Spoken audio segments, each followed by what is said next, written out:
Happy Tuesday, everyone, and welcome to GameFace, our flagship show at Sifted Games at sifted.net. I hope you're ready for the next couple hours of awesome video game discussion. We have one of the biggest games of the year on the show here today, and alongside me to talk about it is Matt Keil. What's up, Matt? Well, listen to you talk about it. Yeah, well, you are very well versed in the Assassin's Creed franchise. Right, but I still haven't played it. Yeah, so Matt hasn't had a chance to play it yet. So this is going to be a double dipper for us. No early access for Ransom on this one. Isn't it funny? We usually make fun of the whole early access thing, and then it comes around, you're like, hey, I actually might want that, and the game doesn't offer it. I never really had an issue with it, especially when it helped out on deadlines. But, it's probably smart that they learned, hey, maybe we need those extra couple days to make sure that this PC version is in good shape. And yep.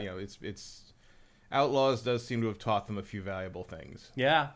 So we are going to talk about Assassin's Creed Shadows on the show today. If you are a sifter, you probably know that we already put up a polished video review of the game at embargo earlier this morning. It is up at sifted.net. It is up at our YouTube channel. Hopefully you guys have enjoyed that. But that's only 14 minutes, and you know how we do things here on GameFace. So get ready. We're going to hunker down and do a big discussion about Assassin's Creed Shadows today. And I am here to answer any question that you have about the game. So, embargo just broke 2 hours ago. We're going to discuss it for a little bit, and then we're going to open up the floor to you guys and girls, and you're going to be able to ask me whatever you want about Assassin's Creed Shadows.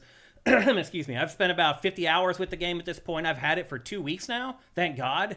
But even with that 2 weeks, I was up until 3:30 last night finishing that video review, because it's a 50, 60-hour game, and you have to take the footage, and it was a nightmare. I was freaking out last night thinking I was not going to be able to get everything done in time.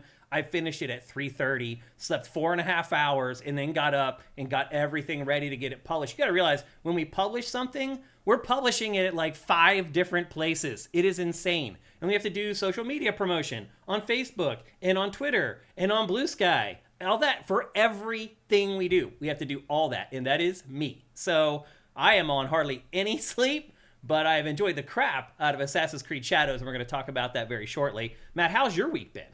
Pretty good. Yeah. Were you upset that you couldn't get the early access for Shadows? No, I don't care. Yeah. I mean, I care in the sense that it would be more interesting for both of us to have played it today, but it's not I have plenty to do without playing that. I mean, I think there's plenty of value in getting my take with your questions, and then next week getting your take with my questions. Yeah, we can milk this for 2 weeks, I think. I mean, it's one of the biggest games of the year. Well, what else? It's that and Xenoblade. It's Xenoblade Chronicles X. Which is reviewing better for some reason. Yeah, we'll talk about that. we're going to talk about that. But anyway. Should have drafted that shit. Serious. I mean, we wouldn't have been able to. Yeah, we usually. Although they did change a lot of it. They did, yeah. So. But usually it's like a gentleman's thing. We just don't pick those games or whatever. But. And honestly, I would have expected that game to get a 70. Oh, really? It's not bad, but it's I think it's the second worst Xenoblade game. But now you got everybody's that's the best Xenoblade. And you had that nut who sent all the reviewers the email. Right. It's way better than Assassin's Creed Shadows, Matt. Apparently, well, it's 6 better. So that is so absurd. 6 better. That is so absurd to even say. But anyway, it's six gamer points better than Assassin's Creed Shadows. Yeah. A couple things before we get going. As I said, our AC Shadows review is live up on the site and our YouTube channel right now. And we're going to discuss it today. Right now, GDC is going on. Pactor is at GDC. A lot of people that we know are at GDC right now. There is some chances that... As we call it in the industry, gduk. What do you say? As we call it in the industry, gduk. Yeah. There is a chance that some news may break out of GDC this year with all the developers there. A lot of them having already been working on Switch 2 hardware and dev kits. There is a chance that this week some big news breaks out of San Francisco. Give everybody a chance to drink. And then they'll start talking. So tomorrow the news will start breaking, because tonight they'll start drinking, and then tomorrow we'll start getting little things sneaking out. And again, developers have been working on Switch 2 hardware now for probably 14, 18 months, something like that. So there's a lot of people out there that know what's going on. And as we have said before, GDC is a great place for journalists to hang out with developers and get drunk. And that's when they talk. So I remember one time I was at that, and I don't remember which year it was. It was one of the years we did some live broadcasts from it. We went there, And after we were done doing whatever we were doing the first day, we went to the W, and the developers there were just telling us. I'm like, I don't think you're supposed to say that, man. And he's like, who cares? GDC. I was like, okay, literally. But I mean, we weren't. G4 wasn't a huge breaking news. Right, that wasn't your thing. Yeah. But it was just But amazing. still. I mean, it was like, oh, I learned more in 2 hours of drinking than I am going to learn for the rest of the week. Pretty I assure much. you. I mean, just talking to developers when they've had a couple, even yeah. if they aren't giving you news, it's amazing because you really get the insight into what it's like. Nothing gets you the insight into the game industry quite like befriending game developers who learn to trust that you're not going to just turn around and tell the world everything they say. Yeah. Everybody knows who the people are that are going to break the news, and either they talk to them because they want them to break the news, or they don't. So the only real concern anyone's ever shown with me is well, I know you must know Jeff Keil. I'm not going to tell Jeff anything. You've probably already told Jeff everything anyway. Yeah, Jeff already knows. Jeff's under that bush over there.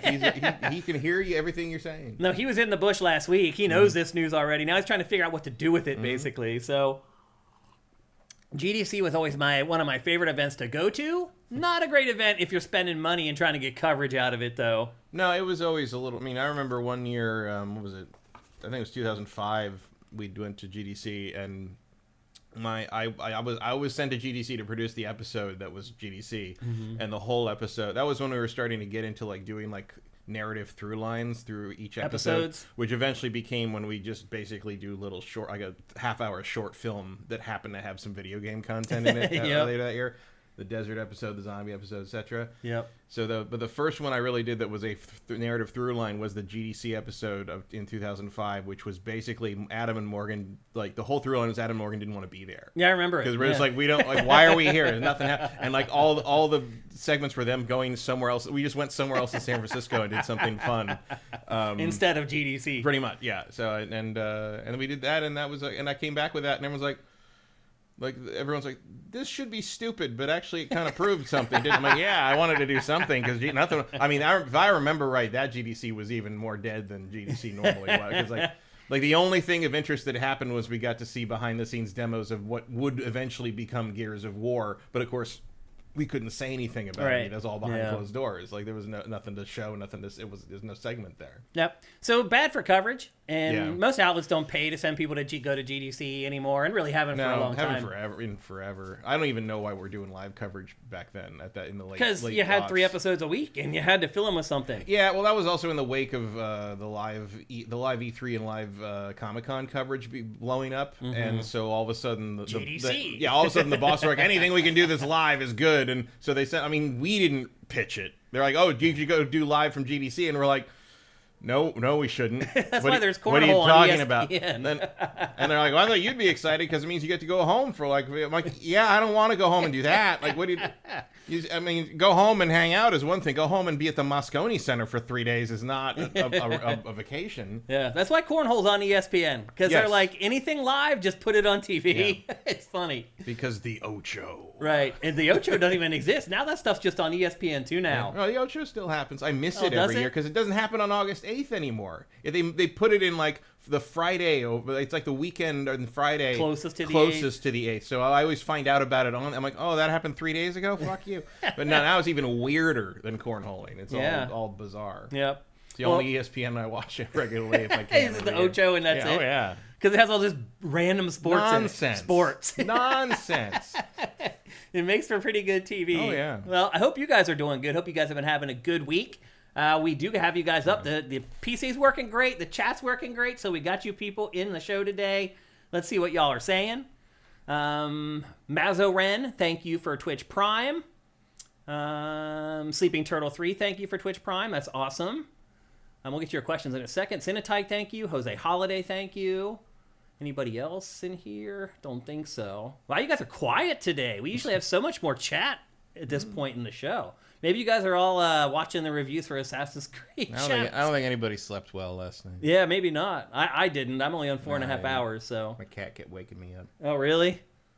She does. Sometimes she'll do a thing where she goes. But every time she gets up and eats or drinks or uses the litter box, she comes back and sits on the bed and cries. And I don't know what she wants because she doesn't like being petted. She growls if you hug her. So I'm just like, what? What are you? And she's like, meow. I'm like, what? What do you want? And like, she just wants to be acknowledged. And then but it's like that happened like 3 or 4 times last night. And like, you just can't get into a rhythm. Yep, that sucks. It's annoying. Cats can be annoying sometimes. Not Cirque, thank you for Twitch Prime. Long St. Patrick's Day here. Okay, you still going, AJ? Yeah, that was yesterday. Yeah. What else we got? Oh, you guys are very quiet today. I'm not sure what's going on. Maybe there's other stuff happening on Twitch or something like that. But usually there's a lot more in here by the time I go to you guys. Maybe dumb light savings time as people tuning in late. That's possible, actually. Yeah, that did happen last week. You're like, why did it start early? That's like, right. no. There were people last week that were like, what's going on there? We didn't, except through the quirk of dumb planning. Yep. Well, this is GameFace, and it is supported 100% at patreon.com/SIFTD. That's SIFTD. For just $4 a month to get all our content early. For $2 a month to get Pack or Factor early. If you have no money, go down below if you're watching on YouTube and learn all about Twitch Prime. If you are an Amazon Prime subscriber, you can help us out and give us a free $2.50 every month just by clicking a couple links. As we like to say, 2 clicks for $2. If you haven't done it for a while, please head down below and do it now, or just go to twitch.tv/SIFTDgames and click that box, that drop down. It'll let you subscribe. And if you have no money, just review this show wherever you're watching it. If you're watching it on YouTube or if you're listening to it on Apple Podcasts or Spotify, any of those places, give us a ranking. I don't even care if it's a low ranking. All rankings help us bubble up in the algorithms and in the search engines for those services. It can make a big difference for us, and we'd really, really appreciate it.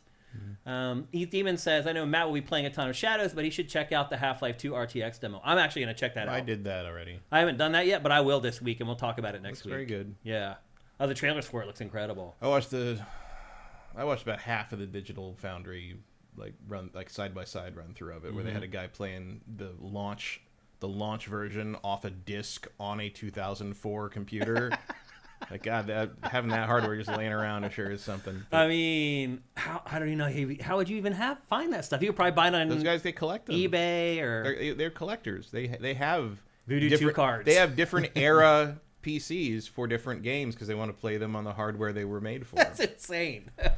Every once in a while, I consider building like a System 7 era Mac. It'll probably cost you $5,000. It probably costs a lot of money. Yeah, it's like trying to get a CRT now, but it's like, there's a bunch of games that don't run on anything past System 7, and some of that, to me, my favorite version of Wing Commander is the Mac version of Super Wing Commander, which is different in subtle ways from every other version of Wing Commander put out on every other platform. So if I ever want to play the Wing Commander that to me is definitive again, I would have to build a System 7 compatible Mac. Screw that. Some things just aren't worth it. Well, depends how bored I get. Yeah. But you have to be really, really bored. I'm going to show you the good. Oh, yeah, Matt brought something to show us today, actually. It was either this or the Elden Ring board game, and honestly, unless you're super into a miniature of the Grafted King, it's not that exciting. I'm surprised you chose this, though. Well, the Elden Ring board game was one of those things where it's like it's like a Kickstarter thing where it's like you get it caught up in the hype because they did it right around the time Elden Ring came out, and we were all excited about it, and like I got it, and then like 3 years later it shows up, and I'm like, oh yeah. I'm not really the person who bought that anymore, am I? You know, and it's like, I don't know. 3 years later, I mean. I don't know what to do with this, really. I mean, it's cool, but it's like, and then like I talked to my friend, my other friend, Benson, who loves Elden Ring, and I'm like, you said you'd play this with me? No, I didn't. I said that? And I'm like, yeah, we were all crazy. It was early 2022, and we were all just playing Elden Ring every day, and everyone's like, yeah, I'll play that. I'm like, I couldn't believe you said it either. He's like, all right, talk to me in like 3 months. I'm like, yeah. Now, for people who don't play a lot of board games, like they got it, and they're probably like, cool. But you are like you could do a podcast about board games if you wanted to. So for you, it's like this is just trash or whatever. It's not trash, but it's like it's not. I know enough. I was still kind of early in the hobby then, and now I know enough. And certainly, I also got Monster Hunter World, which was by the same company, and I just don't really care for how they adapt things. And it's a very weird way of adapting Elden Ring, which I'm not going to get into. But like, yeah. Well, what did you bring to show? This is, and people who see the front of this may recognize, so that's Ray's Occult Books. Is it in New York? Yeah. Well, it's not real. It's Ray Stance's occult bookshop from. I just saw the 212 area code. Yeah, it's from the latest Ghostbusters movies. Oh, okay. So this is a replica of, and here's his business card. It's a replica of Tobin's Spirit Guide, which is a little bit of a deep cut, but that is the book that Egon looks everything up in Ghostbusters. It's an old, like, 1920s era book that a guy named J.H. Tobin wrote about all of paranormal information and whatever they knew at the time. This is a replica of the prop they used. The gimmick on this one is that inside it's a real book. Is 500 pages of actual, like, in-universe written entries of every imaginable ghost, demon, monster, spirit, anything you can think of, from legends, myths, movies, TV, comic books, everything. So it's not just related to Ghostbusters. No, it's like every single paranormal thing in all of fiction was real, but written from the point of view of a 1929 person in the Ghostbusters universe. This is the bestiary. This is the whole thing, and there's just, I mean, anything you can think of is in here. There's what about Slender Man? Probably he wouldn't be because he's too new. Okay. He was invented later. But this, so like this page, this is the Ghost of Christmas Future. And then up here is Crowley from Good Omens. And then this is the Dead Men of Dunharrow, the Army of the Dead from Lord of the Rings. Wow. They got Gremlins, the Cenobites from Hellraiser. It has all that stuff in it. Yeah, the Haunted Mansion. And written in a consistent tone. All written as from the point of view of John Horace Tobin, the guy who compiled all this. So it's also, like, kind of racist sometimes. Oh, really? Well, because it, like, uses outdated, like, terminology for this as Oriental and things like that. I see. But it's, like, written like a, you know, like one of those guys in, like, a, you know, H.G. Wells book who, like, you know, Tobin was definitely one of those academic early 20th century, you know, someone who would spread a big old map on the table and be like, look at this in the drawing room while you were, like, planning the expedition to the Antarctic, where you would accidentally unearth, like, Ithaca or something like that, you know. Things like that. It's organized by location, so it's like these right now I'm in the by like country, by like geographical, so it's like this is like Asian, you know, spirits of Asia, North America, spirits of Europe, Gotcha. spirits of the UK. So it's continental. The UK gets its own chapter. Oh, really? Universals, and they all they go through the, you know, they got the Ghostbusters categorization system, so everything, you know, this is a class 5 corporeal entity, right. class 4 free roaming vapor, delirium. Oh, there's the Cenobite box. Hellraiser puzzle box. Yeah, it's very cool. It is cool. It doesn't smell very good. Is Jason in there? No, because that would be after. Oh, it is? Where's the cutoff? This was written in 1929. Oh, okay, gotcha. And in fact, if you look at the copyright page, even says published in 1929. And then this is by a company called Magnoli Clothiers. They're a clothing company in New Zealand that also make prop replicas and costume. So I got a bunch of Blade Runner costume stuff from them. It's by a guy named Magnoli. He basically just does a lot of that. So this is originally this was supposed to be just basically a book, like a fake book. And they started sourcing all these entries from fans who, like, had these things. Like, there are, like, kind of fake Tobin spirit guides online that people wrote already, you know, because that's who nerds are. And it was originally supposed to be like 100 pages, and they just kept getting more and more and more, and they kind of rewrote it into, like, kind of a coherent thing. And so it's so basically this is like an ancient version of, like, the SCP, like, website. Yeah. Strigoi, I've fought one of those in The Witcher. This is Eastern European stuff. So wow. This is all Russian How stuff. much was it, Matt? It's $275. Oh my gosh! Oh man! Wow. You can pay an extra $25 to have it hand distressed, make it look old and beat up. But I didn't do that. I can fuck my own book up. Thank you. And also it ships from New Zealand, so it's been through a lot. already. That's a long ways. But on a boat. This is I always like the, you know, I love, like, encyclopedias and reference guide things, and this is really nerdy Ghostbusters fans always wish, like, they had a Tobin spirit guide, and so now you do. Awesome. It's beautiful. It's still available if anyone wants to spend $300 on a fake book about fake monsters. written from the point of view of a fake man. But it was pretty great. Here, Tooth Fairies, Class 6 Corporeal Swarmers. Hail from the Black Forest in Germany. And by the way, I thought this was going to be like thin newsprint, like oh no, that's dictionary. legit. This is like legit, like thick. Like, oh yeah, that's like, some serious there's stock. like hunks of wood floating in this. Like it is like there's actually I've been paging through this. There's a few flies smashed in this. I don't know how that happened. Oh, the other thing, I don't know. Maybe you know something about how some of this printing shit works. But I looked at this. So this is the back. This explains all the classification system of ghosts. And down here, there's something that says something will be reassigned. And I saw that this R on the reassigned is a little off, right? Mm-hmm. So I was like, what's that? And the R just came off. Are you kidding me? How does that happen? What? Because it's like this was like some kind of extra like wood pulp thing sitting on top of the page, and the R got printed on it, but it wasn't part of the page. So I can just that R just kind of came off. Wow. That is how old school the printing was on this. So that's pretty cool. All right, and where can someone get that? We just Google Tobin Spirit Guide Magnoli, and it should go there. Okay. Still available. Still, I mean, it is very expensive, but at the same time, it's a 500-page book that, I mean, it's really well done, really well written. Yeah, and it's really cool. Even as someone who loved, like, checking out all the monster and ghost books from the library when I was growing up, there's some new stuff in here. There's some stuff I haven't seen before. Awesome. Very well done.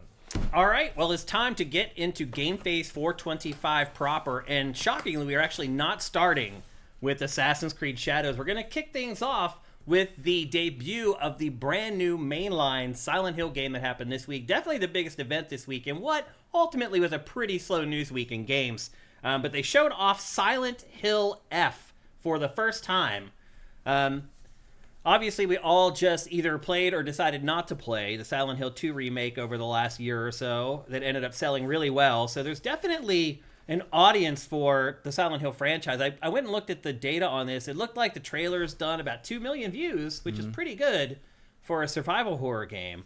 Matt, what was your takeaway from Silent Hill F after watching the goofy-ass presentation that they did? I mean, I didn't watch the goofy-ass presentation. I just watched the trailer. Did you see it at all? No. What they were in this sound stage with like a green screen with like settings from the game around them. It was bizarre. All right. I mean, seems fine. I support the idea of Silent Hill going afield. Like I think it would have been interesting for the series to be kind of the direction 2 went, which was like, the town is the central character and setting, and like each game is about a different person with a different problem coming there and what they see and experience when they come into the kind of the distortion field of the town. Mm-hmm. But Konami has effectively proven they're incapable of doing that.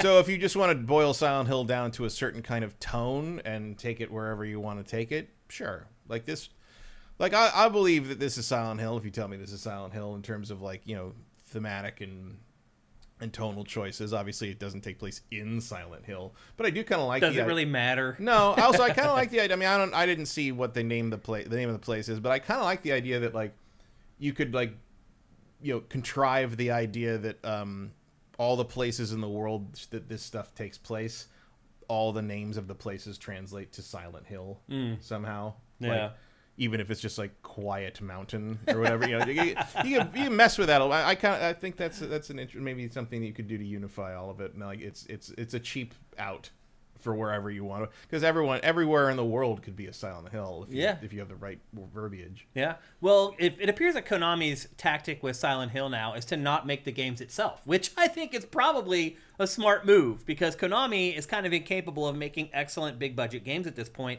This game is being developed by Neobards Entertainment. Have you ever heard of them? No. I haven't either, actually. But there's a studio behind this. It is coming to PS5, Xbox Series, and PC.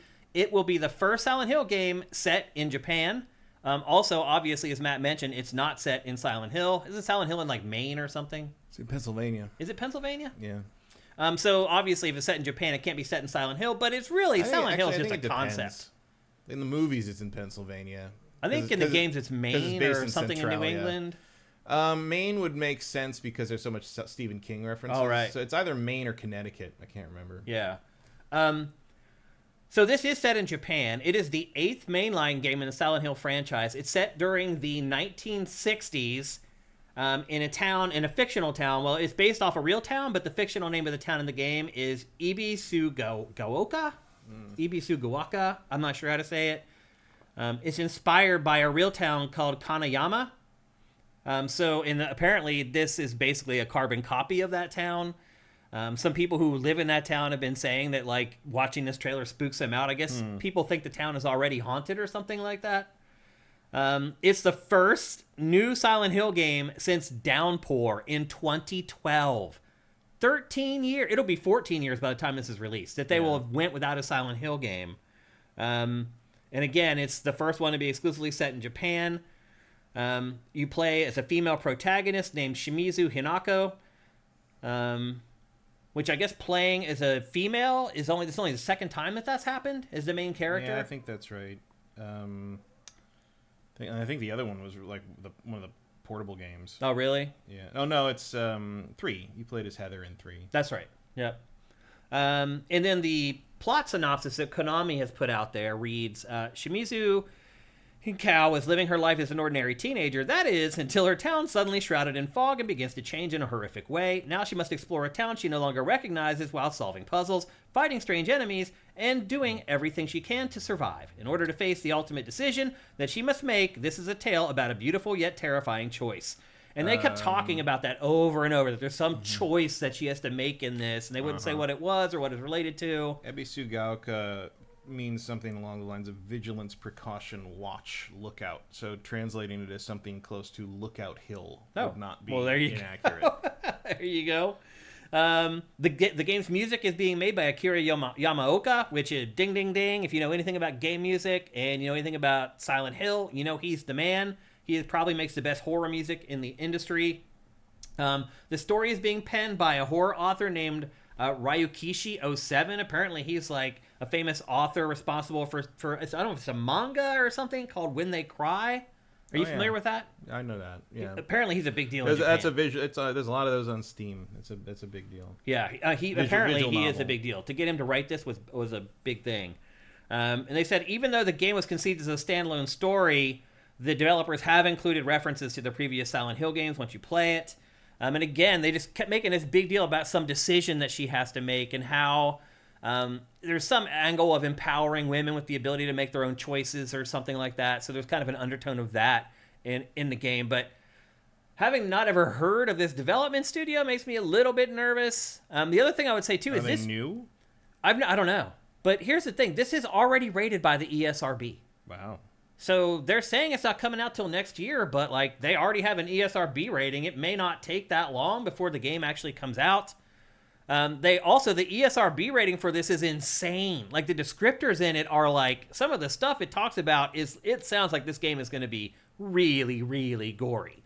I mean, you can see there's a couple scenes in this trailer that kind of reminded me of Resident Evil 8. Yeah, the most recent. Yeah.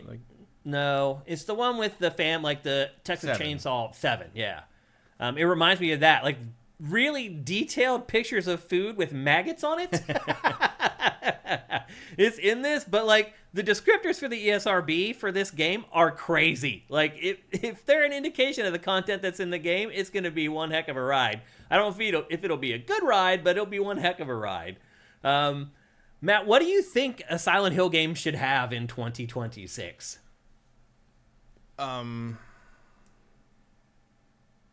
Combat? Do you think combat should be a thing in Silent Hill? I don't care. Yeah. It's pretty forgettable. Yeah, Silent Hill 2 is unique in that it's really good. And like the rest of the series is kind of not. Yeah. Like 1 and 3 are fine. I mean, the first 3 are great. Mm-hmm. And then it just is another mediocre horror series. Mm-hmm. And like, which one should be remade next? The first one? First one. 100% Yeah. The first one. Mm-hmm. I would say remake the first 3 and then pretend nothing else happened. Don't bother with the rest. No, what? You want to play Downpour I remastered? do not. No, you want to play Homecoming remastered? You want to play that PSP one where the guy, the truck driver, I don't even remember the name of that one. Yeah. Origins? Yeah, I don't either. Yeah. I mean, they've all just been kind of forgettable. Yeah, I mean... The Room was kind of the beginning of the end. The Room was awful, just awful. And it's, you know, the Silent Hill was interesting because there wasn't anything else like it at the time. You know, like everything, you know, horror in video games was pretty much Resident Evil. It was like weird, loud schlock. And here Jump comes scares. Silent Hill. And the first Silent Hill, one of the big things was it was in 3D. Like the camera could move. It wasn't pre-rendered backgrounds, which again, huge difference. I hate pre-rendered backgrounds and always have for anything that isn't like a point-and-click adventure game. Right. So to me, like it's like, oh, the bad controls are part of the horror. No, that bad controls are part of the fucking anger, is what they are. Like I no interest. Like I hate the Resident Evil remake on the GameCube. I think it's garbage. Yeah. Like like either make a game or don't. And Morton Joe says he liked The Room.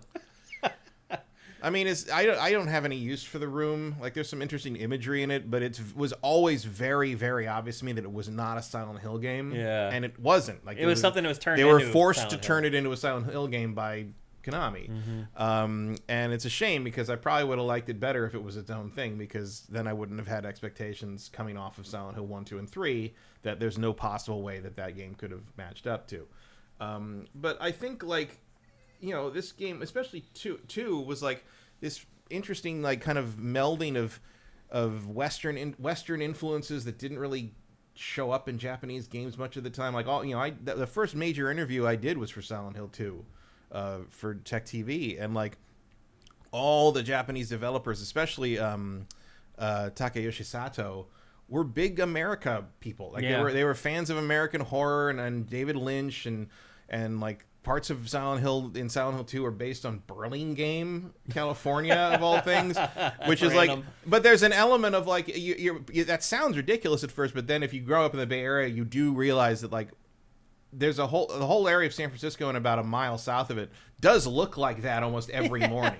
Like the marine layer LA looks like that sometimes, but the marine layer in San Francisco, that's basically what Silent Hill looks like. It is, yeah. So like at the time it was fascinating. It was very interesting. It was different. And it was like, you know, it was trying to do something that nobody else was trying to do. It had a kind of an adult flavor to it in the sense of like, you know, there wasn't a lot of humor in it. It was kind of, you know, you were like, oh, it's about that. Okay. Yeah, it wasn't schlocky. Yeah. And like, I don't think that's very rare anymore. You know, Yeah. I feel like a lot of indie horror games even like tackle subject matter of that level.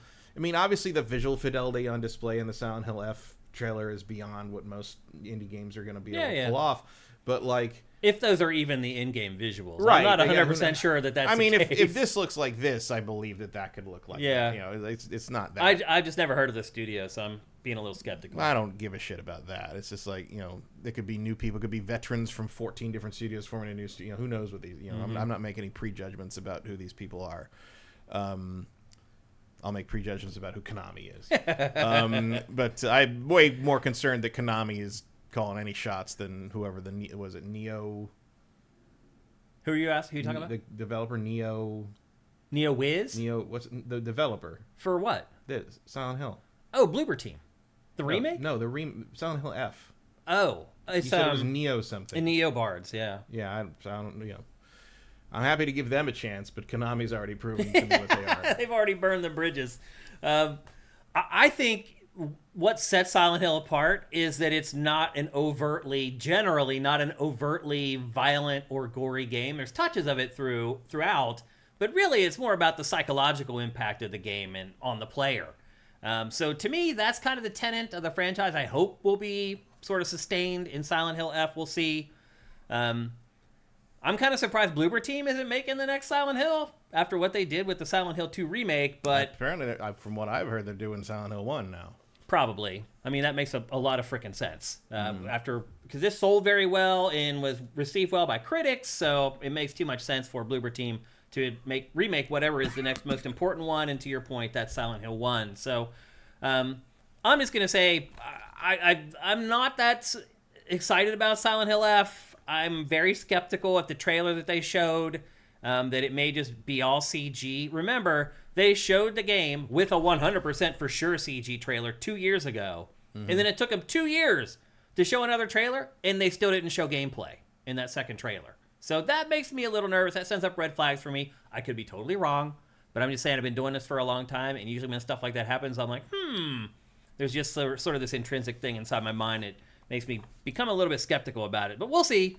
It is surprising that after 2 years, they still didn't show a lick of gameplay for the game. But maybe because it is not coming until next year, they need to hold some stuff close to the vest so they have marketing tools to use over the next 12 months. It's a Silent Hill game. The gameplay is not that exciting. Yeah, you're right, actually. Kind of seeing gameplay might turn you off. That happened with the Silent Hill 2 remake. Yeah, I mean, look at what we're... Yeah. Remember they showed the gameplay trailer and suddenly people were like, oh my god, it looks horrible. But that was the other opposite problem because they were showing like combat. I was like, oh my god, they turned it into a fighting game. Right, gunplay. And then it comes out with, no, it's this. It's just walking slowly game, around a house being creeped out by weird shit. Like, it's exactly what Silent Hill 2 always was, but you don't show that. It's not a trailer. Like, you can't make a trailer out of that. You're right, though. It's hard to make a good trailer out of what makes Silent Hill great. For sure. Yeah, I mean, I don't know. Like, I don't have a problem with them moving it to Japan or like doing, I mean, everything. But it's like, I do kind of feel like Japanese, like, weirdo horror has been certainly done. Well, that's what they said. They're like, we want to focus on Japanese horror. I just think it's smart to just make games right now that appeal to the Japanese audience because, Matt, they're the games that are reviewing well and selling well. Yeah. I think there's a wave of kind of like nostalgia for that kind of thing, where you're hitting the nostalgia wave for the PS2, PS3 era now, and everyone's like, oh, that was back when things were less Western focused because it wasn't really until the 360, PS3 era where like all of a sudden like kind of Western game dev came into its own in terms of dominating the console space because online play became so important. Yeah. And that's part of why I think we got a Suikoden 1 and 2 remake. Like that's, so I'm not going to argue with that. Yeah. And we've gotten some good stuff out of that. I generally the remakes have been great. Yeah, I think the Silent Hill 2 remake was great. The Resident Evil remakes have been great. And they keep that sensibility of that slightly kind of tilted lens of because Silent Hill and Resident Evil are both Japanese reinterpretations of American horror cinema in a lot of ways. Yeah. And, obviously very different horror. One is like, George Romero and the other is, David Lynch and Jacob's Ladder. But like, I think that makes it a little more interesting because like sort of like, having just replayed Deadly Premonition. It's like, yeah, I'm not going to call that a good game, but there's nothing else like it. That's like unique. That point of view is and even just showing some of those cutscenes to non-gamers who are David Lynch fans and are like, that's amazing. Like I can't. I put that in one of our movie group chats. I put the YouTube video of the Sinner's sandwich scene. And one of the guys was like, that's a hell of a thing to wake up to first thing in the morning. And it's just like, yeah, it is 100%. But it's also like, you feel like David Lynch would have seen that and recognized something. And in fact, they recognized enough that they sued them at one point. But that was earlier on. But yeah, I think that's an interesting perspective and valuable thing to have. And I guess I wonder if like kind of this is just going to seem too much like Siren or or maybe Fatal Frame kind of. I mean, a lot of people were comparing it to Fatal Frame. A lot of people were saying Fatal Frame's back. There is definitely a Crimson Butterfly aura to this. I mean, obviously you're not taking pictures or anything, but it's just like that. Crimson Butterfly had flowers are a big deal in this too. For whatever reason. And it had that kind of because it's a period piece in the '60s. It kind of had there's an old fashioned, not like feudal Japan old fashioned, but like I think Fatal Frame has always had a slightly old fashioned quality to it, especially in the last 10, 15 years because it's a camera. Yeah. And because it's always set a little earlier in there's a lot, I think a couple of those are set in the 80s at least. So I don't know. Maybe this again. I can't really say anything about it robbing it of what makes Silent Hill unique because Silent Hill hasn't been a thing forever. Yeah. Like, what are we losing if this is bad? Nothing. Because I thought it was dead anyway. Right. Yeah. I'm surprised we're getting a new Silent Hill. As long as the Bloober continues remaking something, if they do a remake of 1, I'm happy. You could do a remake of 3, but honestly, I think 3 holds up pretty well. Of these 3 games, you put a Silent Hill 3 in a PS2 today, it still looks pretty good. Yeah, you can still play it. It's not, it's not like putting in 1 and you're like, what the hell? Yeah. Like, or playing any PS1 even a person. Yeah, right. Yeah. But yeah, like you can't be scared too much of the things in Silent Hill 1 because you're like, I don't even know what that is. What is that supposed to be? A blob. Is it origami? You don't know. A group of triangles is attacking us. Yep. So anyway, It's barking. Silent Hill Elf. Silent Hill Elf. Don't give them ideas. That's what they please. should have made. Yeah, just elves. It's Lawn gnomes. That's the underpants gnomes. Just the Silent Hill underpants gnomes. Yep. Under development by Neobards Entertainment is coming to PS5, Xbox Series, and PC. It looks like it's coming out next year, even though it's already been rated by the ESRB, which is very strange. So maybe there's a slight chance it comes this year. I doubt it. It probably in 2026. But anyway, Vincent makes a good point. Whatever F is, it'll be better than that interactive show they did. Right. And to be honest, I ignored this at first when it started popping up in the news. Because you thought it was the show? Because I thought it was that. That's hilarious. Yep. I hear you. I can't remember all the stupid shit they call these They things. still have it. Well, they still won't say what the F stands for, by the way. That's like. Well, hopefully it doesn't stand for fuck. Hopefully it stands for fun. Yeah. We'll see. But in all honesty, it probably stands for fine. Yeah. Or F it. Anyway, there you go. It's the letter grade prediction. That's what it is. Yep. There you go. That's Silent Hill F, not Elf. We're about to Silent Hill Elf is a very different game. It really is. About extremely scared people touching as many elf butts as they can. It's the new Dragon Age. Yeah. So anyway, we're about to talk about Assassin's Creed Shadows, but before we do, here's a word from our sponsor, LS Cream. LS Cream is a fine cream liqueur created by fellow gamer and sifter Stevens Charles. It's inspired by an ancestral recipe from Haiti called Cray Mass, and a double gold winner for its original taste at the New York Wine and Spirit International Competition. LS Cream can be enjoyed on the rocks or as a mixer for drinks with its rich blend of fresh cream and neutral grain spirits with notes of coconut, vanilla, cinnamon, and nutmeg. It's great in coffee or to make espresso martinis. To learn more, discover amazing drink recipes, or to track down your own bottle using a handy store locator, head to creamls.com/sifted. That's creamls.com/sifted. All right, it's time for real talk here. If you want to support LS Cream, you need to do it because right now they are getting hammered by these idiotic tariffs that are placed on Canada right now. It is so absurd, I can't say it without laughing. But it's real, and it actually affects real people that we care about, like Stevens Charles at LS Cream. Go to creamls.com/sifted right now. Get yourself a bottle. I also, someone reached out and said that it's not available in Ontario, even in Canada. So, Stevens, you got some work to do in Canada. Hopefully you can get into those new territories, and maybe it'll make up a little bit. From what I understand from some of my Canadian friends, the alcohol laws between the different provinces are wildly different. I didn't know that, actually. So sometimes it might be. Yeah, it might be affecting it. Well, if he can't sell in Ontario, he can still sell in the United States, although he's going to lose you can a bunch sell of it in money. Ontario, California, I assure you.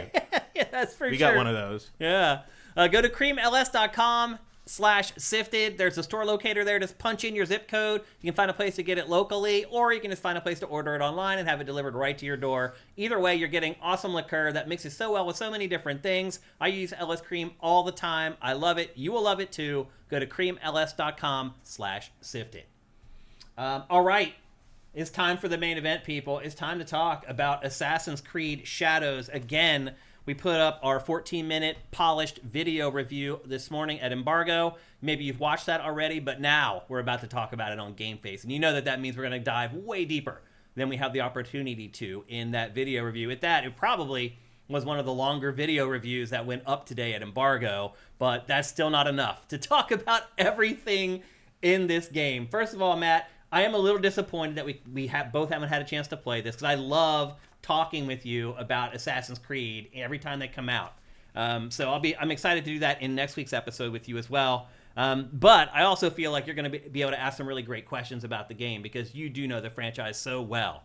I guess the first thing I would say is if you've been out on the internet today and you've been checking out reviews for this game, maybe you went to Metacritic and looked at the Metacritic score. All I'm going to say is personally, I think the Metacritic score for this game is absolutely insane.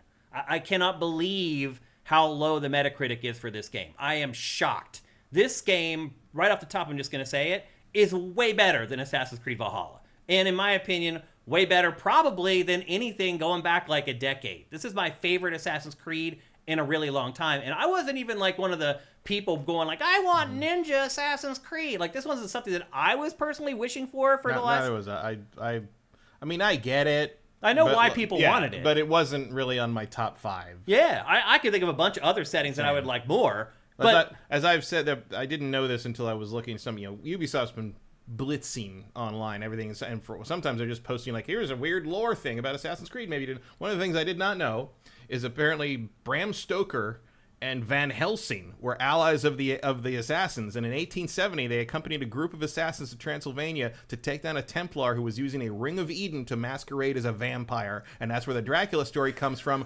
Where the fuck is that game? Seriously, where is Assassin's Creed Castlevania, Ubi? I don't know. I'd buy it at a high price. Like, that's all I'm telling you. Like, what the hell? Yeah, I mean, that's sitting right there, and you can't decide what to make. Anybody, come on, people. I mean, I'm more excited for Hexy than I was for this. Hexy looks good. I mean, yeah. I mean, I'm excited for this in the sense that I like their big open worlds, and I mean, obviously, like, but like, yeah, like I wasn't like one of the people who's like, oh, you're so stupid for not making a samurai ninja game. It's like, no, they'll get to it. I mean, also like. At the time they were doing the main series, before they kind of jumped into the Ancient trilogy, it was like having large cities with fairly tall buildings was sort of key to how Assassin's Creed worked, and that wasn't really feudal Japan's main thing, right? It was they weren't skyscrapers at the time. In a lot of ways, this game reminds me of Assassin's Creed 3 because of that. Because colonial times, also, all the buildings were really low, like maybe 2 stories max. I mean, 3 was kind of the point where people were like, well, now you figured it out, so you could definitely do like ninjas, right? And like to me, it looks like, given the level of detail in this game, it feels like maybe you wouldn't have wanted them to do it before now, because it looks like they were able to do justice to the setting in a way that just wasn't there before a lot of modern graphical tech. What's confused me the most about the reviews that have come out today is that almost every one of them says it's just another Assassin's Creed. It's the same thing, but it's really good. It's not the same thing. You play as a freaking ninja. It is so different from any Assassin's Creed ever. It's the first assassin protagonist since Syndicate. Yes, I believe so. The others are all hidden ones. Right. The Ancient Trilogy was pre-Assassin, technically. Yeah. What is your favorite Assassin's Creed? That's a tough one. I mean, it's probably Black Flag. Assassin's Creed 4 is still probably my favorite. I mean, mine is. I probably need to replay a bunch of stuff and reevaluate, but mine I would say is Brotherhood. So, I mean, that one's probably my second. Yeah. I like Black Flag a lot, but I think having in the wake of having replayed both of them, I think I like Rogue a little bit more than Black Flag, which I know is not a common opinion. Yeah.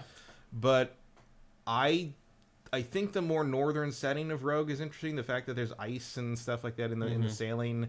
I think Shay is a cool character. I like Shay as a character. Maybe I'm just biased towards the Irishman. And I think telling the story from the point of view of a Templar is interesting. Yeah. The same way that I thought Haytham was the most interesting part of Assassin's Creed 3. Yeah. By the way, just so you know, I have reviewed every Assassin's Creed except for the PSP one. Offshoot. Nobody counts. But I have reviewed every mainline Assassin's Creed. I don't think. You mean the one that got ported everything? Yeah. Liberation. Yeah. Yeah. Okay. Yeah. I didn't review that one. We handed that off to somebody at Game Trailers. But anyway, I didn't play that. I played the HD version. I didn't play that. I didn't actually play that on the PSP or whatever it was. So I have a long history with this franchise. I am well versed on them. What has happened with each iteration, the changes. This game is a drastic change. I don't know what people are talking about. You've never played as a ninja before. Playing as a ninja is different than everything else. They're a freaking ninja. I don't understand what these people are talking. It's like they've missed the forest for the trees or something with this game. I mean, certainly at the very least, the way the grappling hook works. Alone. I mean, I liked Syndicate, but I still feel a little bait and switched on the grappling hook in that game because it was so stiff and automated, and in this it feels like at least there's some physics happening. There are, and you can actually swing and use it like as a Spider-Man type thing to swing and like detach and jump across gaps and stuff like that. So there is definitely some different stuff in here, but it's just the setting is different. Other than Assassin's Creed 3, there hasn't been a setting with so little verticality, and that is something that does bother me a little bit about this game. You only ever climb maybe up to the 3rd or 4th story on some of the bigger pagodas, and that's pretty much it. That's as tall as you get. They use the topography, the mountains, to get you up high. So there'll be like a big tree sticking out of the dirt on the top of a mountain. It's like what Assassin's Creed 3 did. Yeah. I mean, It's a trick. Once you got to the Western Hemisphere, like they did a lot of that because like the buildings weren't so tall anymore. Yeah. You still get the good, nice feeling of synchronizing and diving afterwards. The leap of faith still feels good. It's tall enough that all that stuff still works. But you don't get on top of a building and look down and go like, damn, like that's a long way down. Like that doesn't happen in this It's more game. of a leap of reasonable belief now. Yeah. I mean, the bottom line is this is Assassin's Creed Ninja. And I know, again, while I have not been someone asking for this for the last 15 years, most of you have. And they have delivered it. This is what you've been asking for like 15 years. Here it is. Here it is. Well, it's also weird to me that people keep comparing it to Valhalla. I know they compared to Valhalla because it was the last one, but to me, you should tell me how it is compared to the best game of the ancient trilogy, which is Odyssey. To me. I like this better than Odyssey. I do. I like the combat. This is probably the best combat ever in Assassin's Creed. I mean, it looked like it. Certainly, Yasuke's combat looks like a complete departure from what Assassin's Creed has done. It feels real and good. So, and the crazy thing is, like, you see people like looking at the combat videos, and it's like, oh, everyone's just gonna like, what happened to the combat in this series? It used to be so good. I'm like, people complain about the combat in this game. The combat has never been good. It was that always has been like, the weekest link in Assassin's Creed. It's always been, it's like, oh, everybody comes at you at once, and you just counter your way through the whole game. Like, that was always the thing people complained about in these games. Now all of a sudden, that didn't happen? Like, I have complained about counter kills in Assassin's Creed from, the 3rd one, I think, is where they were introduced for the first time? No, that started in the first. Was it in the first? You could do some of that in the first one, and then it became like a baseline combat like an auto kill, combat ability in 2. Yeah. And you could just abuse it. And just people would stand around and wait to get counter killed. This is a real flowing combat system with real parries, blocks, dodges. You got to count frames. I'm playing this on the normal default difficulty setting. I died, I don't know how many, hundreds of times in this game. Hundreds of times. And the crazy part about it is, one of the biggest issues for me with this game, at least on the difficulty that I played, the enemies do not climb. They will not go up on the roofs at all. So if you do get in trouble and you're patient, you can just run away and climb to a roof, and they'll never come and get you. If you don't like that, you can set it to hard. And do they climb? They climb. They follow your footstep. They find you. Really? Yeah. They'll climb buildings. Yes. Interesting. They very specifically in the like they're going over stuff like that. They're like, if you want to not be able to use the usual, like, ins and outs of kind of stealth, cheesing the stealth game stuff, hard basically makes them very much better trackers. And they will climb. As I understand it, yeah. I mean, okay. I don't think I saw anything specific, but there was nothing to tell me. Because it's very weird that they do not climb in this. It's been happening in Assassin's Creed forever, but in this, on the default difficulty setting, they do not climb. They'll chase you, but as soon as you get up on a roof, they just start doing their cycles and checking bushes for you. I'll say this. They are very thorough in this game at looking for you. So if you set off the alarm in a castle or a temple or something like that, they start searching the bushes, and they walk with their poles, and they're like jabbing them into the bushes. Like, as I understand it, like basically, and I haven't played it, so I don't know, but as I understand from what I was reading in the preview stuff, if you set it to hard, they suddenly realize there's a Z-axis. Okay. I don't know if they'll like climb to maybe certain enemies can. I imagine I'm surprised Yasuke can climb in that. Yeah. I mean, he's slower and he's clunky, but he can do it. He can also sneak and do stealth stuff. But here's the thing. Matt was talking earlier about bait and switch in the Assassin's Creed franchise. There's a little bit of bait and switch going on here. And it's really sad, too, because the bait and switch ended up causing Ubisoft all kinds of problems, because this is really not a two-protagonist game. It's like 1.5. This is Naoe's game. This is Assassin's Creed Ninja. This is not Assassin's Creed Samurai or Assassin's Creed Brute. Like, I feel like they just put Yasuke in this game for people who didn't want to be a ninja. Yeah, I mean, some of that feels like it feels like they designed a really interesting combat system for the enemies, and they're like, we should let the players do this. Yeah. And so Yasuke's in there, so you can play as you can basically. Yeah, I mean, it looks like the biggest combat departure in the history of the franchise. Yeah. Really. And in terms of samurai on samurai either combat. character, yeah. And so, like, I understand why they wanted to put a character in there that you could play as that could do that sword fighting combat. Yeah. Without compromising me.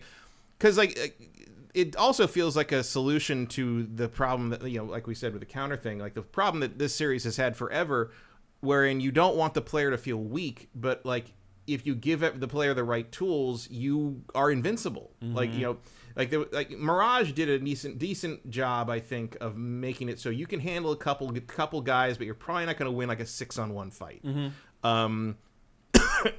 And that seems to be like a kind of a good way to handle it going forward, especially because the assassins are supposed to be underdogs, as opposed to like Cassandra, who could like kill all of Greece, right? Like in one, you know, kick him off the roof. I mean, Cassandra was a demigod, literally a demigod, yeah. Right? Uh-huh. So you're not that anymore, and so that you kind of need to adjust to that. So I understand why they would want to do that and even break it up between the two characters that way.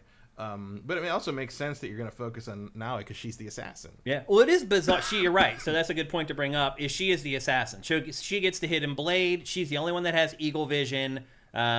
He's just a badass, basically. So if he doesn't have eagle vision, how does he get around? So there's two ways to like use vision in this. The left trigger is just, I guess everybody can do it, but it will show icons for like items and important quest people.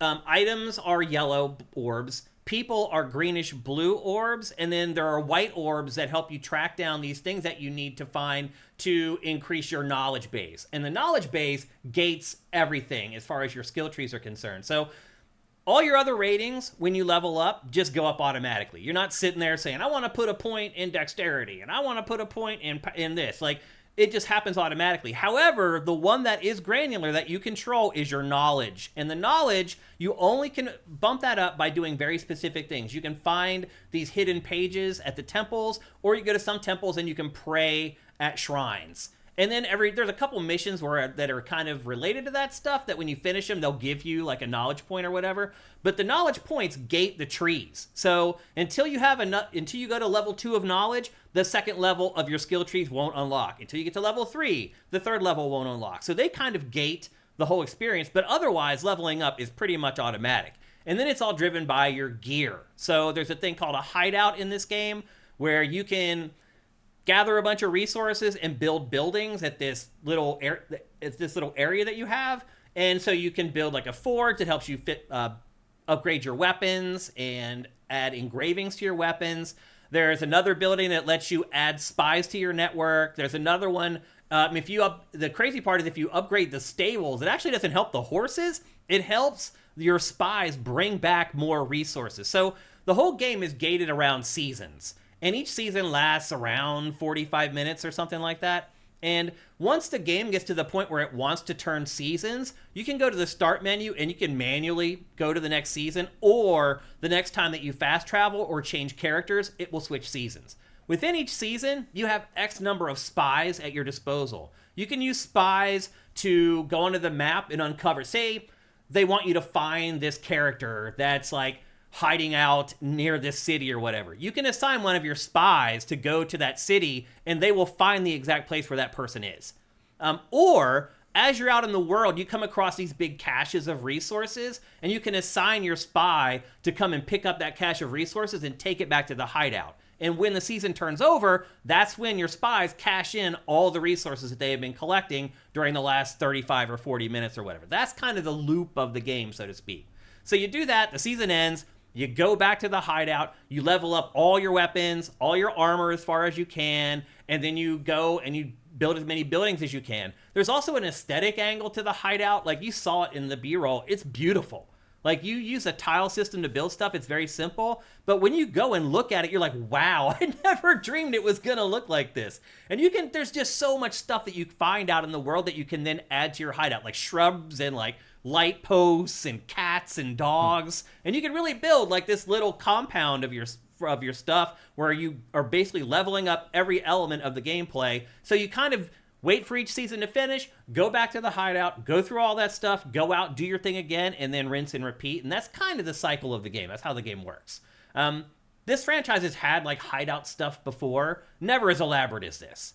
It really feels like a home that you go back to. And you're also recruiting people that you find out in the world to be your allies. And this is also something that's been in prior Assassin's Creed games, but you can train those people up, and then using the R2 button, you can send those allies into combat in real time anytime you want to. The cooldown's really long, so you don't want to just use it all willy-nilly. Like Brotherhood, which is like, it's bizarre to me that they didn't keep that mechanic. It's awesome. Like it's the first time and one of the only times you felt like you were running an assassin's guild. Right. You really feel like it. You feel like you're running the whole operation in this. Because you're out there, you're recruiting, you're trying to get new spies, you're trying to get new allies who will fight alongside you. You also need to recruit people that run the buildings that you build. You need to find the guy who's going to run the forge, who you're going to talk to when you go to level up your weapons and your armor and stuff. So it's not, I mean, like, the other bases in this series, which has been, you know, like, there was, like, Homestead and Assassin's Creed 3, and I think there was one in Syndicate, if I remember right, but they were a very by rote sort of like find this many foozles and turn them in and you get a slightly better looking workbench kind of thing. Well, I mean, you're collecting like wood and stone and minerals and stuff like that. It sounds like there's more choice in sort of how it develops in this. Or... I mean, you control everything. You literally, tile by tile, build your own spot. And, you know, again, you're putting pets down there, dogs and cats to hang out with and pet while you're out in your little thing. It definitely starts to feel like home. Like you can see right there very quickly in that B-roll, that was the League. That's your group of people that you have recruited. There it is. At this point, I had recruited 5 people into the League. And you can see if you count, it's probably going to... They're all extraordinary gentlemen. These people are interesting, though, and you go out into the world and you meet them and you do a bunch of missions with them and you really get to know them before they ever join. And I don't want to spoil anything. I'll just say that some of the most interesting plot points that happen in the game happen with the people in the League, and I'll just leave it at that. So in this game, like if you look at the mission screen, it looks like you can just go wherever you want and just do whatever the hell you want, and you can. But if you actually want to make progress, you have to really adhere to the leveling in the game. An enemy a level or 2 higher than you, they might as well be 50 levels higher than you. They will just whoop your ass. You can beat them, but you're going to have to chip them down and it takes forever. If you try to assassinate them and they're a couple levels higher than you, they'll completely block the assassination or just take a little bit of damage. So the leveling in this really matters, and just like other Assassin's Creed games, it's pretty slow. It takes a while before you go up in levels. And again, it does matter. So you can't just go to that screen and be like, oh my god, look, there's like 80 guys to assassinate and there's all these other missions to accomplish. Nope. You need to go around that image or that splash screen and look for missions that are a level or 2 close to what your level is. Otherwise, you're just basically wasting your time going out on the mission. So it's very important that you recognize your own power and don't try to overextend. Again, I'm sure people will get so good at this that they'll be able to take down enemies that are 20 levels higher than them. I mean, that was pretty much how Mirage worked in a lot of ways too. Like, and just like that, once you learned the system, you could I could take on guys 5 levels higher than me. You get the timing down. So there aren't... I wouldn't try it with more than 3 of them, yeah. maybe, but like... There aren't counter kills in this, but there is, as you eventually get through your skill trees, there is one ability that you get that's like, as long as you time it right, you do a counter move. It doesn't kill the enemy, but it takes like half their health. So it's not quite a counter kill, but eventually in one of the trees, you do get to a point where you can basically enact the same ability without as much damage output. But anyway, getting back to what I was saying about the Shinobi Bell, the best place for tacos. Yeah. Well, they give you all the tools you need for the stealth. I mean, this is a ninja game. So you have a bell that you can use to distract. You have smoke bombs that you can use to disorient the enemies. You have shuriken. You have kunai that you can use to throw. Kunai are like instant kills, and basically. as we see, tons of different gear that Ubisoft can sell you skins for. Right. And the gear churn in this is kind of extreme. It is like the last couple of Assassin's Creeds where... It's not that you're getting so many weapons. It's that, like, when you do get a new weapon, it's the same exact level as the thing that you're already using.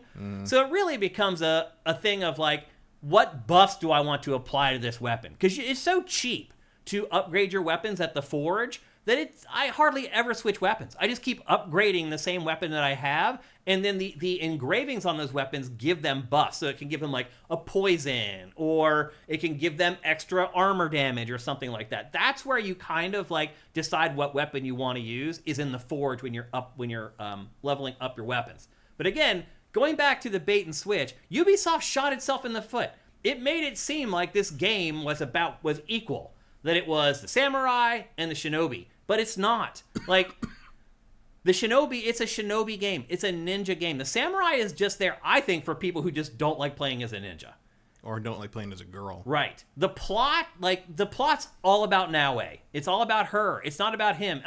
I'm not going to spoil how long it takes, but it takes a long while before you ever play as Yasuke. The game starts, and you play as Naue for a really long time before you ever play as him, other than the opening.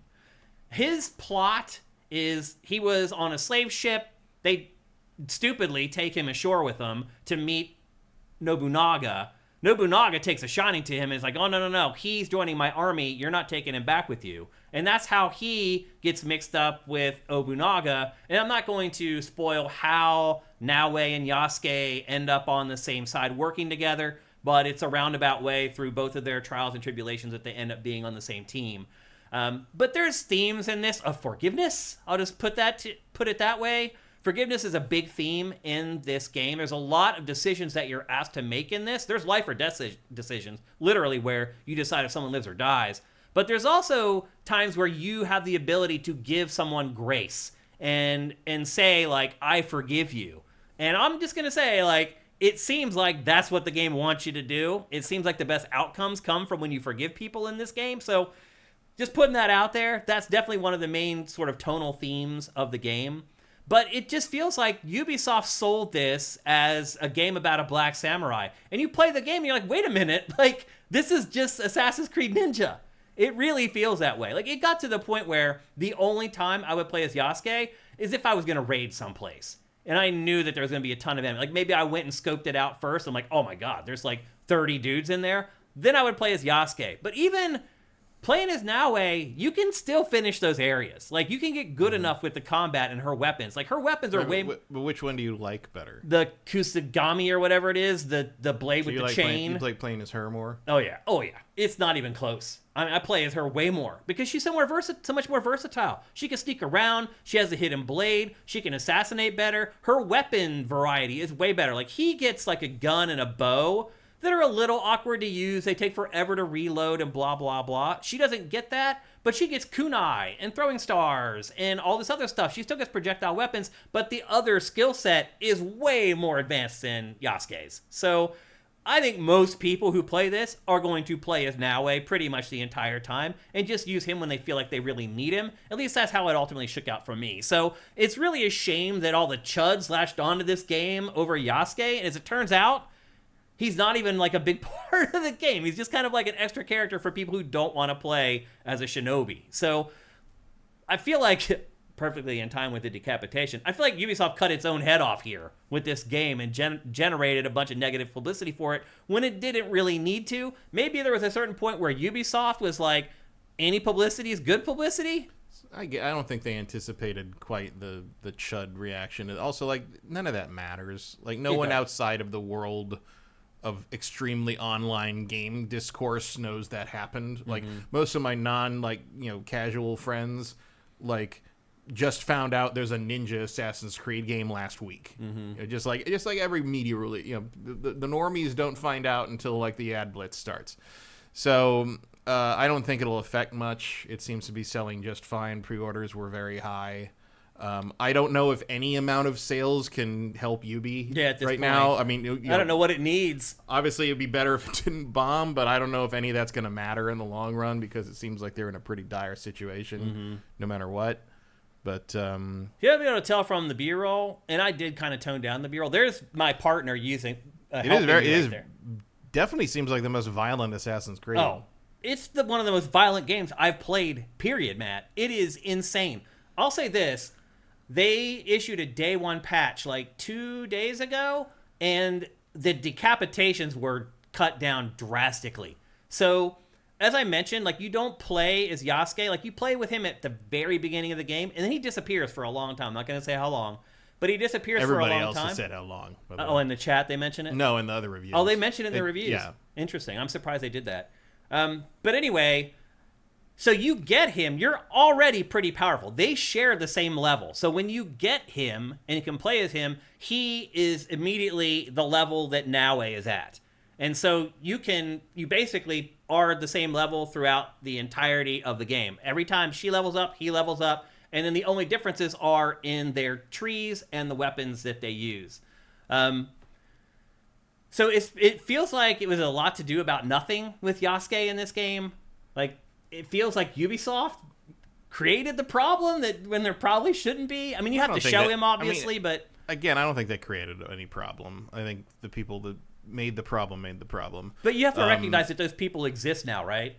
No, you don't. Really? You can go fuck themselves. I mean, I'm with you on that. You know that. But... Yeah, but I don't think you do. Like, they don't matter in the end. Like, they're not going to impact sales. They're not going to impact any kind of reception in any meaningful way. They're just loud and annoying to people like us who pay attention to, like, you know, in the spaces of hardcore game section, you know, because you're going to every once in a while see them pop up. And it's usually, let's say this, like, every single time Ubi or the Assassin's Creed Facebook or anything like posts something, there's a segment of the likes that are all laughing reacts because they think, ha ha, stupid game nobody likes, and it's always the same like 20 people every time. It's so sad. It's just it's really sad. And so, like, yeah, I mean, and a lot of this stuff, you know, it's like I don't think they pushed Yasuke that. I mean, I think they pushed Yasuke kind of in the forefront when they revealed it because he's the most different thing. And one of the main complaints people complain about with Assassin's Creed, even in the reviews for this game, is that Assassin's Creed is always the same thing over and over again. So let's show the guy who changes up the formats more than I can understand that. So I think that was the logic there, and I think it made. I mean, I was very impressed by that. By this is the first, you know, gameplay footage they showed. I was very impressed by that when he walks through the town and gets in all these fights, and you see how violent that is, and you see like him knocking guys into the food carts and all the fruit flies everywhere. I mean, it really showed what it was in terms of like, oh yeah, you couldn't have done this last gen, despite the people who say that this looks like a PS3 game for some reason. Matt, this is probably the best looking video game I've ever played. It looks very good. I mean, it is. Yeah. I grabbed some screenshots with my PS5 to use in the text version of the review. And I literally, when I went and looked at those on my computer monitor, my brain almost exploded out of my head. This game is insane. If you take an image out of the buffer on this game, it is mind-blowing. I cannot believe that we are playing games that look like this in real time. It is incredible. Like, you don't even realize it. Like, as you start playing this game, you start noticing all this stuff. Like, I talked in the preview about how there was that one thing where, like, she got knocked up onto a bale of hay, and she had her one leg propped up on the bale and then assassinated the guy. Stuff like that happens all the time. I bet you people didn't even notice it in this review. There's one shot where at the end where I say the technical aspects of this game should not be brushed off, and there's a very quick sequence of Naue slashing a dude in the chest. The dude elbows her off of him, knocks her back into a cart, and then she bounces off the cart. Like, I saw that. Did you see it? Yeah. Like, this game is full of that stuff. Like, you will play it for like 2 hours, and it's just the same thing. You run, you jump, you do Naue's little parkour flip or whatever, and it's just the same thing. And then out of nowhere, she will do some insane acrobatic thing all on her own. Like, you just go to jump and do her normal, like, side flip, and she'll do some crazy, like, swan dive roll, and, like, you keep discovering cool stuff in this game the more you play it. It's just these emergent things that happen with the physics engine, the animation system, the enemy AI. Which is good because that was simply not a thing in the Ancient Trilogy. Right. Like everything was kind of by rote in that. There was the interaction with the environment was limited to, like, smashing stuff. Right. Yeah. And it didn't matter. This game is next level on a bunch of levels. Even the audio, I can't remember where incredible. It was, but the thing where you were Yasuke, and it was like you were like alongside of a building, and he cut the guy's head off, and the head bounced off the wall, and then bounced off the little like walkway thing and down off the screen, and then the body slumped to the side against the wall and like slid down the blood wall. Probably on it the didn't wall. spray too much blood, but it slid. The body slid down the wall like a dead body, and it just laid there against the thing, and I was like. You know, it's a minor thing, but it's like, oh, that really looked like a guy getting his head cut off and the body slumping to the bottom. Like, there was one shot in the B-roll. It did not look video gamey. Yeah, the gore in this is like it's disturbing because it's so realistic. There was one shot in the B-roll we showed you earlier where he decapitates somebody and they're next to a wall, and they slump next to the wall without their head, and their blood is pumping out of the stub of their head onto the wall and spraying the wall. It might have been the same clip, but I didn't see that. Yeah, and that stuff just keeps happening. Yeah. Like every hour or two. Doubly impressive because katanas really can't do that. Yeah. They're slashing weapons, not bisecting weapons. But this thing, the Kanobo could definitely smash a head. Like, and he does do that to this smash guy. It, literally. I mean, that's real. That was one of the first things that made me go, ooh, when all those apples roll everywhere. I mean, stuff like that happens all the way through the game. It is absolutely gorgeous. It sounds just as good as it looks. I gave this game a perfect 10 for graphics and sound, and it deserves them. It is a technical marvel.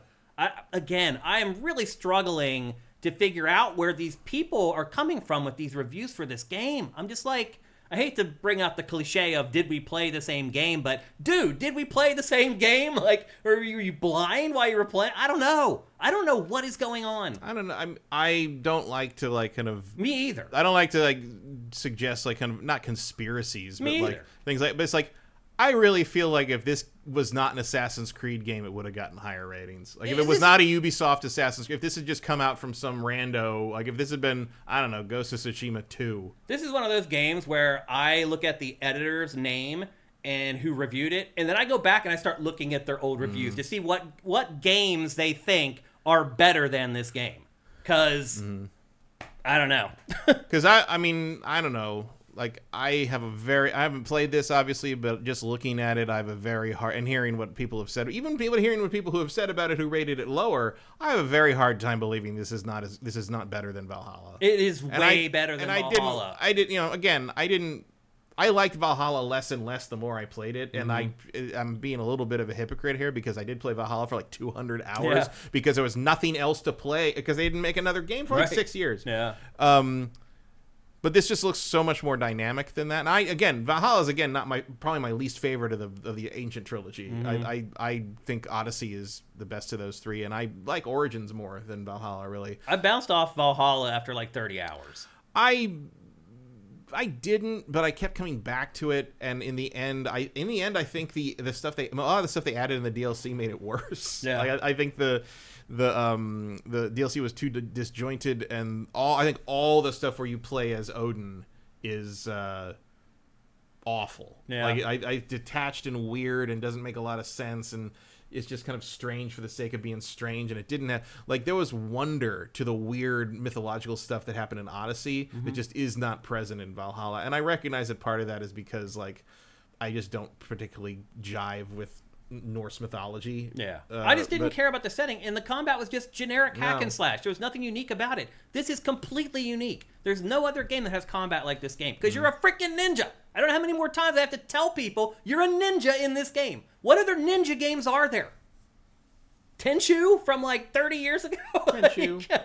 I mean, what are they saying? There's nothing different about it. There's two different versions of ninja. There's like the stealthy, sneaky ninja, and there's the flip out and play electric guitar and kill everybody ninja, which is the Ninja Gaiden approach, which I think we see way more often. Yeah. I guess what's that one that with the 2D Xbox arcade? The Shadow of the Ninja or something like that, where it was like a 2D. I think that's what it's called, Shadow of the Ninja. Is that what it is? Yeah, it's like a Ninja Gaiden lift. Yeah, but except there's more. You hide in the shadows and you climb under things and pop out. Yeah. So that was ninja-y. Yeah, but 3D... people don't do full scale AAA sneaky ninja stuff much. Yeah. Look, don't get me wrong. This game has flaws. If you watch the review, Mark of the Ninja, that's what it was. If you watch the review, I point out a dozen flaws in this game. It's not that and I'll agree with your point about Valhalla. It also happens in this game a little bit. Once you get past like the 50-hour mark, it does start to get samey. The setting in this, the rural setting, it's the same. Right. I mean, I defy you to find a game that doesn't get a little repetitive after 50 hours. I hear you. But this setting in particular, it's really hard to tell like one town from another, one village from another. Again, there's not a lot of verticality. All the buildings are pretty short. Like I kind of felt like that about Ghost of Tsushima too. Yeah. It's the setting, though. It's like you're not going to just put skyscrapers in feudal Japan. What else can you do? This is what people ask for, and they're giving it to you, the realism and all. So it's not a perfect game, but it ain't no 8. I'll tell you that much. Like, it's sad to me that a lot of people will write this game off because of the scores. Xenoblade Chronicles X. Yeah, exactly. Like, this is 3 times the game of Xenoblade Chronicles X. I'm just telling you right now. So I don't know what's up with the scores. I'm just giving you my honest opinion as someone who has literally reviewed every Assassin's Creed ever. From the first one until this one, I have played them all, and this is a damn good game. So go buy it. So where would you rank it in the series? Third after or fourth. Black Flag, Brotherhood, and this. Yeah, all right, it's that good, man. All right, same place I ranked Yakuza.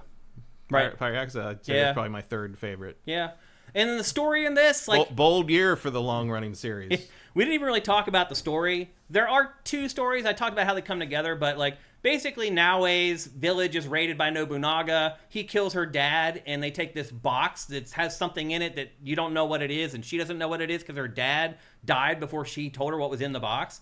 So there's this plot thread of you trying to get revenge. There's a plot thread of you trying to get the box back. But then there's also this whole other part of the game where you're just having relationships with the people. You can romance in this, seal the deal. I got laid as Naoe in this. It's hard to say what the real plot of this game is because they give equal time to almost all of them except for Yasuke. His plot points in this are minimal. Like, you do start to find some side missions, like where you need to play as him. And I'll say this too.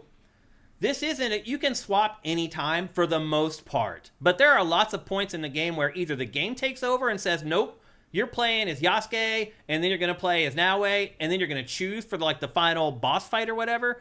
Or sometimes they just make you play as one or the other. Generally, you can just go to the pause screen and swap whenever you want. It takes like 5 or 10 seconds to swap characters, which doesn't sound like that much until you're sitting there watching the load screen, and it feels like way longer than 5 or 10 seconds.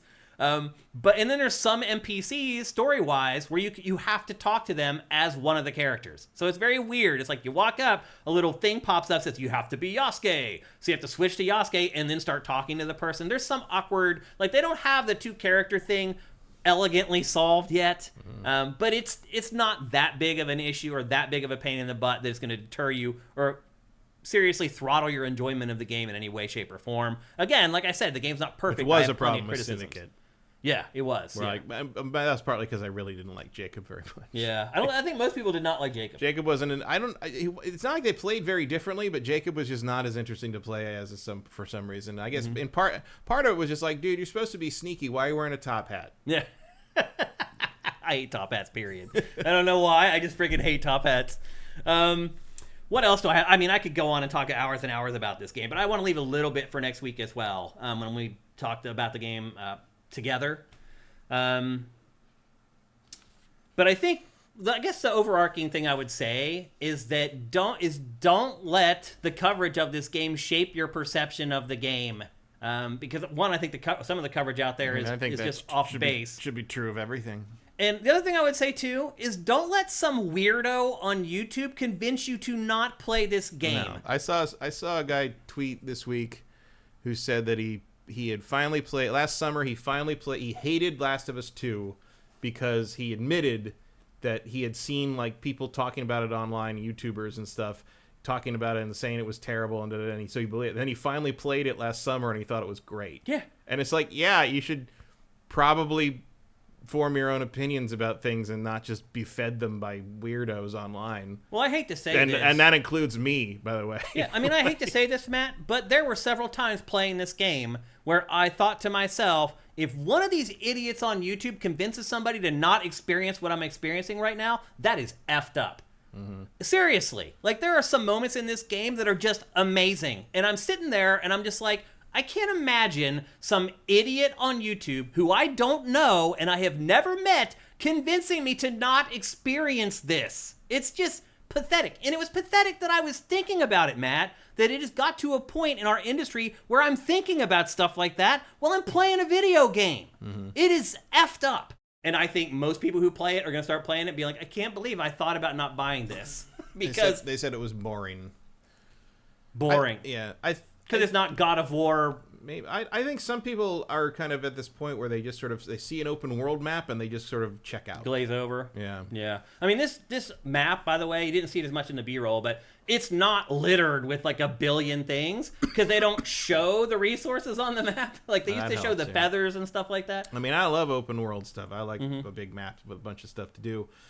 But I do remember when I first like unlocked all the stuff visible on Unity's map and pulled that up, and I was like, oh, come on. Like you couldn't even see anything. You couldn't see the buildings under all the icons. Like they did go too far in that direction at one point. But I think they pulled it back over the last like 4 or 5 games. I think intrinsically the setting is going to have issues. It's like either you're into political intrigue. It's like I feel like your enjoyment of this game is probably going to be directly proportional to how intellectually curious you are as far as the plot is concerned. Because they're right. There's not dragons flying down from the sky, breathing fire, setting off a nuke. Like, if that's what you're judging this against, yeah, this probably is boring to you. But the nuances, like the characters that you meet, you have a cinematic with them, you think that they don't matter. They're just a throwaway. 10 hours later, there they are. Like, I don't know. It is an adult game, I guess is the best way I could put it.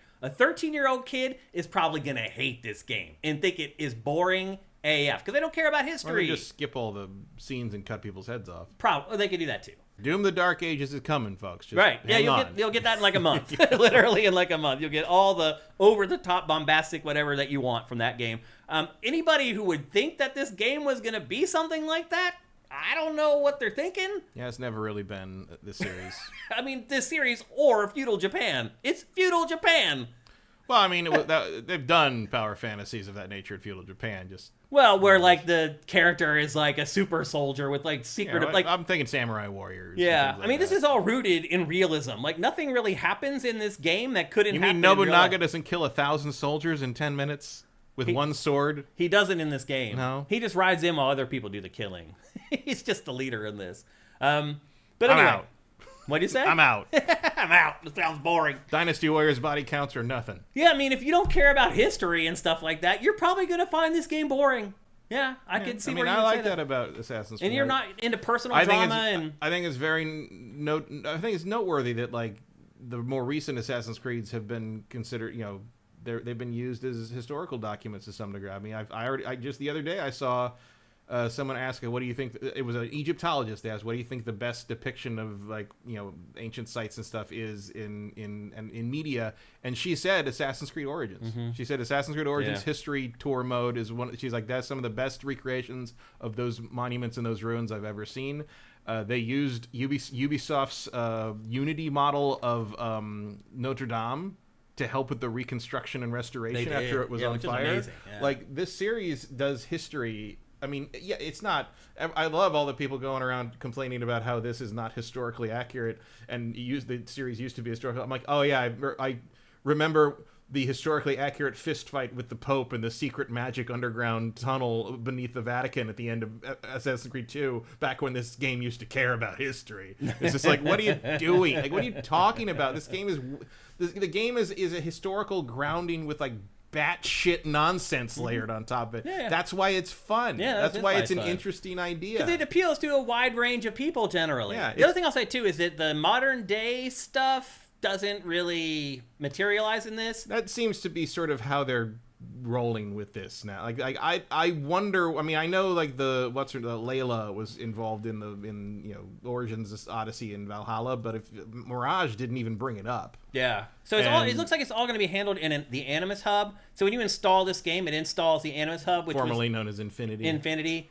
And it's just a list of all the Assassin's Creed games that you own, basically. Oh, that's going to be quite a list. Right. And then if you have them installed on the hard drive, you can click them and just go right to them and start playing them. Then there's a whole other section of it where it's like these options that you can select where you just watch like these bizarre cinematics.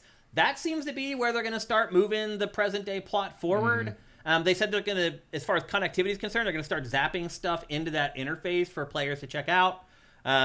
So we'll see. It sounds more interesting than Ubi Connect, at least. But it is definitely on the back burner, like the modern. I feel like they're struggling to figure out what to do with it. I think once they chickened out and didn't follow through with the Desmond storyline, which I know is partly complicated by Kristen Bell's contract running out. But the original plan was to build to a 2012 modern day game where you played as Desmond, who had learned to be an assassin from the Animus Bleed, basically. And they chickened out because they thought everybody hated the modern stuff. Right. And so Desmond dies in Assassin's Creed 3 to save the world. And then they were like, what do we do now? The series, in terms of the modern day stuff, the series struggled in like I always talk about Supernatural season 6 and 7 being like the worst I've ever seen a TV show struggle to find like what it needs to be now. Yeah. Season 5 was the end of the story. The showrunner and show creator left. Eric Kripke left. And then they're like, oh, but it's really popular, so we want to keep going. And season 6 is just this. You're literally watching a show to like figure out what it's about, like in real time. It's amazing. Wow. And I feel like the post 3 stuff, the modern day stuff, is like that. Where like Black Flag is like, oh, you work at Ubisoft, except Ubisoft is evil. Isn't that unbelievable? It's like, and then it's just so weird. Like for a while you're an office worker, and then for a while I think you're like supposed to be somebody playing like the Animus game console, right. Like you're playing you, but what you're playing is like, and they kept having like Sean and the assassins like break into your console and talk to you. That was like how you were working for the assassins by playing a video game, basically. Yeah. Like it was just so scattered and it went nowhere and it was building to nothing and there was no overarching plot. And then they brought in Layla for the Ancient Trilogy, who was looking for whatever. Right. And I finished Valhalla and I still don't remember what the hell the outcome of that was. So I don't know. And it wasn't mentioned at all in Mirage. Yeah. So who knows? I mean, I guess who cares? I mean, I guess if they can figure out something fun to do as sort of a side game in the Infinity, Animus Hub thing, fine. Yeah. It's just... I didn't miss it, I'll be honest with you. No, I but just realized I'm like, I never really I miss it in the interacted with any of that. it in the sense that I think it is an interesting hook and there is something you can do with it. It's just a shame that it didn't come together fast enough for a lot of people, and people whined about it so much that Ubi sort of chickened out on it. Yeah. And I just think it would have all been maybe probably a little stronger if they'd powered through and gone with what they originally planned to do. And obviously that didn't happen in a lot of ways because, the marketing department sort of took over the ship and were just sort of like, no, we need to make a new one every year. We need to make, it needs to be go. Everybody, the assassins, the hidden people who sneak around all the time all need to dress the same. And the Templars, the guys who are out in the open running everything, they can dress however they want. Yeah. It was a very weird way, even in, I loaded up Watch Dogs Legion last night because they added Steam achievements to a bunch of stuff. So you get them retroactively. So I loaded that and I'd forgotten that I had an assassin in that game. Oh. Because Assassin's Creed and Watch Dogs takes place in the same world. Yeah. And you have an assassin in that game, and she literally walks around wearing a white hooded jacket with a red assassin logo on the back and like assassin belt, and so she's walking around modern London, and it's just like, okay, that's very hidden, such stealth. Yeah. Yep.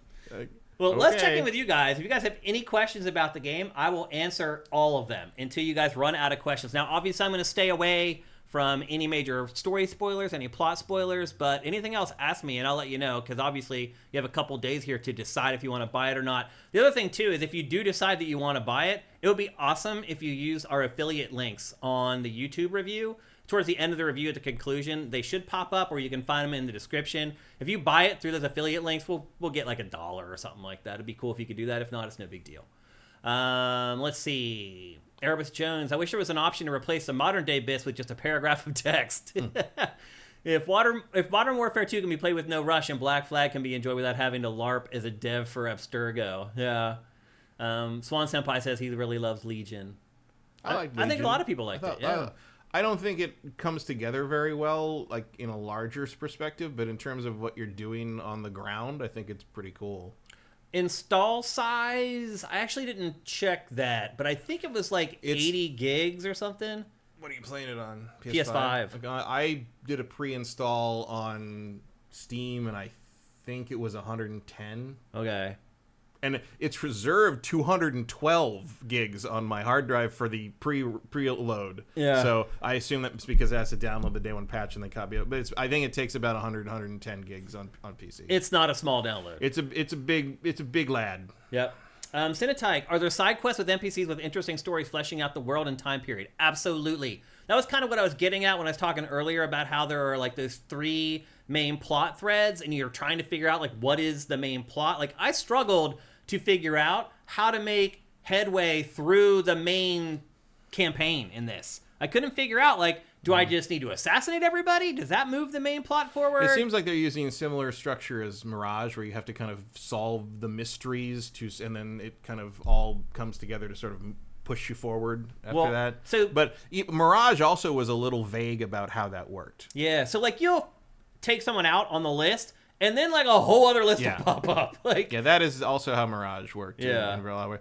I kind of like that. I like the return to sort of the assassination web. Yeah, yep. I think that's a cool way to go about it. I mean, all the missions. If I'm going to take one thing from Mirage, it would be that. Yeah, and it looks like so. I'm glad that's one of the things they've carried forward. The one thing about the side missions is great is all the main missions are just kill this person. Now, you may have to do a couple things before you get the opportunity to kill that person, but at the end of it all, the final thing you need to do is kill somebody. The side missions are more ambiguous, and I'll be honest with you, it felt like the side missions to me were where you had to make some of the tough moral decisions, because you'll come across people and they'll be in an argument or whatever, and for whatever reason, it comes to you to decide like the fate of the whole thing. It's like, I have to admit that's never happened to me in real life.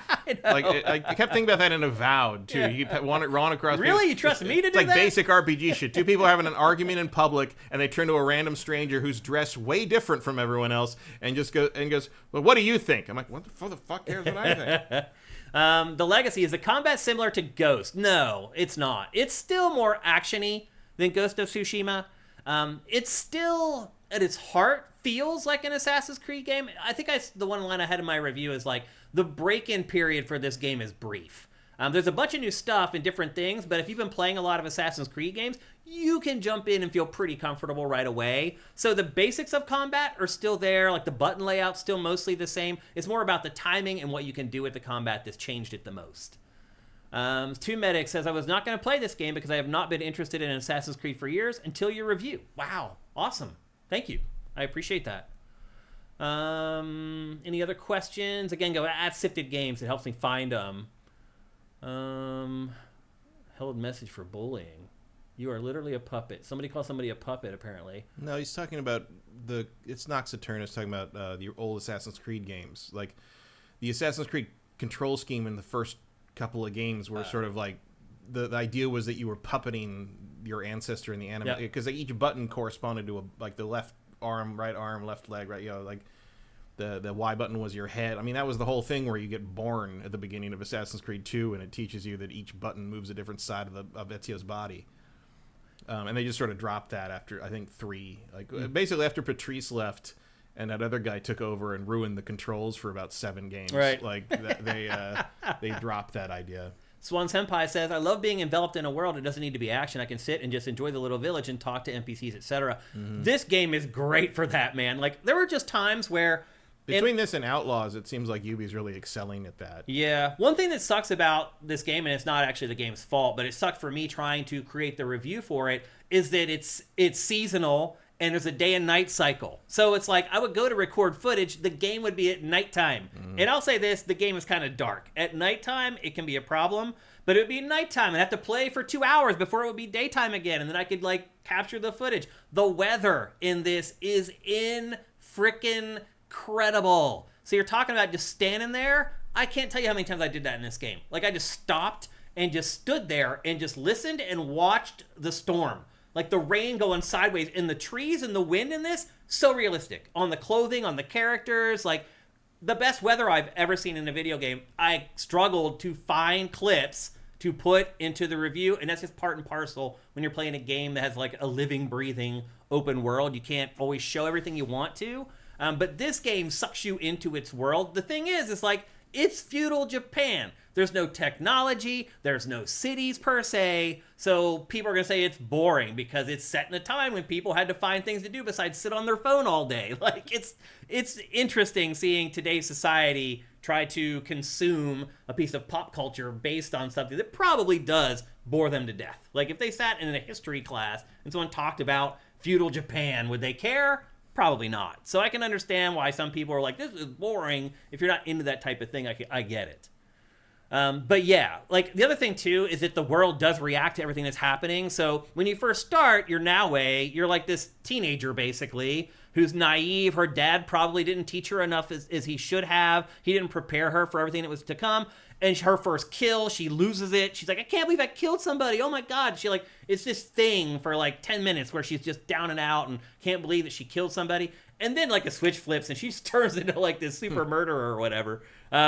But they react to you. So at first they don't say anything about her. After like 5 or 6 hours, they're like, it's the shadow of Iga, run. Or like they'll just start cowering. Like she builds a reputation very quickly. And eventually you start showing up and people are like, hey, like, I don't want none of you. Like I saw what you did in this other little village or whatever. So it does that too. It remembers things that you've done in the game and the NPCs talk about it. They become scared of you after a while. It's all a part of getting sucked into the whole universe. Whereas I imagine Yasuke is going to be more known automatically because of his association with Nobunaga. Well, also his color. So like anytime he walks in, everybody's like, oh my God, it's a black person. Like, and it carries out through like the whole thing. Every time somebody sees him for the first time, they're like, oh my gosh, I've never seen a black person. I mean, with a very homogenized society like that, anything. My friend Matt, another Matt I knew in college, he was a senior when I was a freshman in college, and he graduated and he went to teach English in Japan. And he was a 6'5" Scottish man with red hair, flaming red hair. And all his his arm is covered in red hair everywhere. And he said his students, he taught like middle school and high school students, and he said the thing that they would ask to do the most was to pet his arm hair because it was unlike anything they'd ever seen before.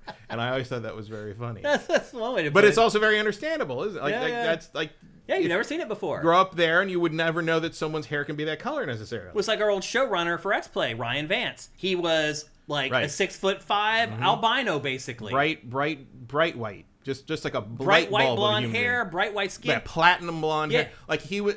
I was never Japan. Never lost in Japan. Well, also I was never lost in Japan because I was like, there he is. Yeah. It was like, and everybody, you'd walk by, they're like, man could be half a mile away in a crowded subway station. You're like, he's right there. They thought he was like a celebrity or something when he'd walk down the street. It's just all about familiarity or the lack thereof. Eth Demon says open world fatigue is real. Yeah, I guess. I don't know. Like, I mean, I just think there's good open worlds and bad open worlds, and generally I don't find Assassin's Creed has bad ones. Yeah. For the most part. Like, I get it. Like, there's certainly open worlds where I've just looked at them and been like, I don't want to do all this crap. Mafia 3 comes to mind. But it's pretty rare. I mean, I know I have a higher tolerance for those than most people anyway. But, like, Assassin's Creed games outside of Unity would never be my example of how to do a bad open world. Vincent asks if the game really needs to be 50 hours long. I'll just say this, like, if you care about the plot and everything in the plots, plural, yeah, it needs to be that long. Could they have streamlined it and just had one central plot? Maybe. But, then your value goes down and people are less inclined to buy it if the game's only 20 hours versus 50. Although I don't know how much credence there is to that. I don't think there's ever been any real studies about that. Anecdotally, it seems like the longer a game is, the more likely people are to buy it. I don't know if that's actually true. Draylox, thank you for the feels like that might be leftover, quote-unquote, conventional wisdom from the rental days. Maybe, yeah. Draylox, thank you for Twitch Prime and for the bit, man. Appreciate it, brother.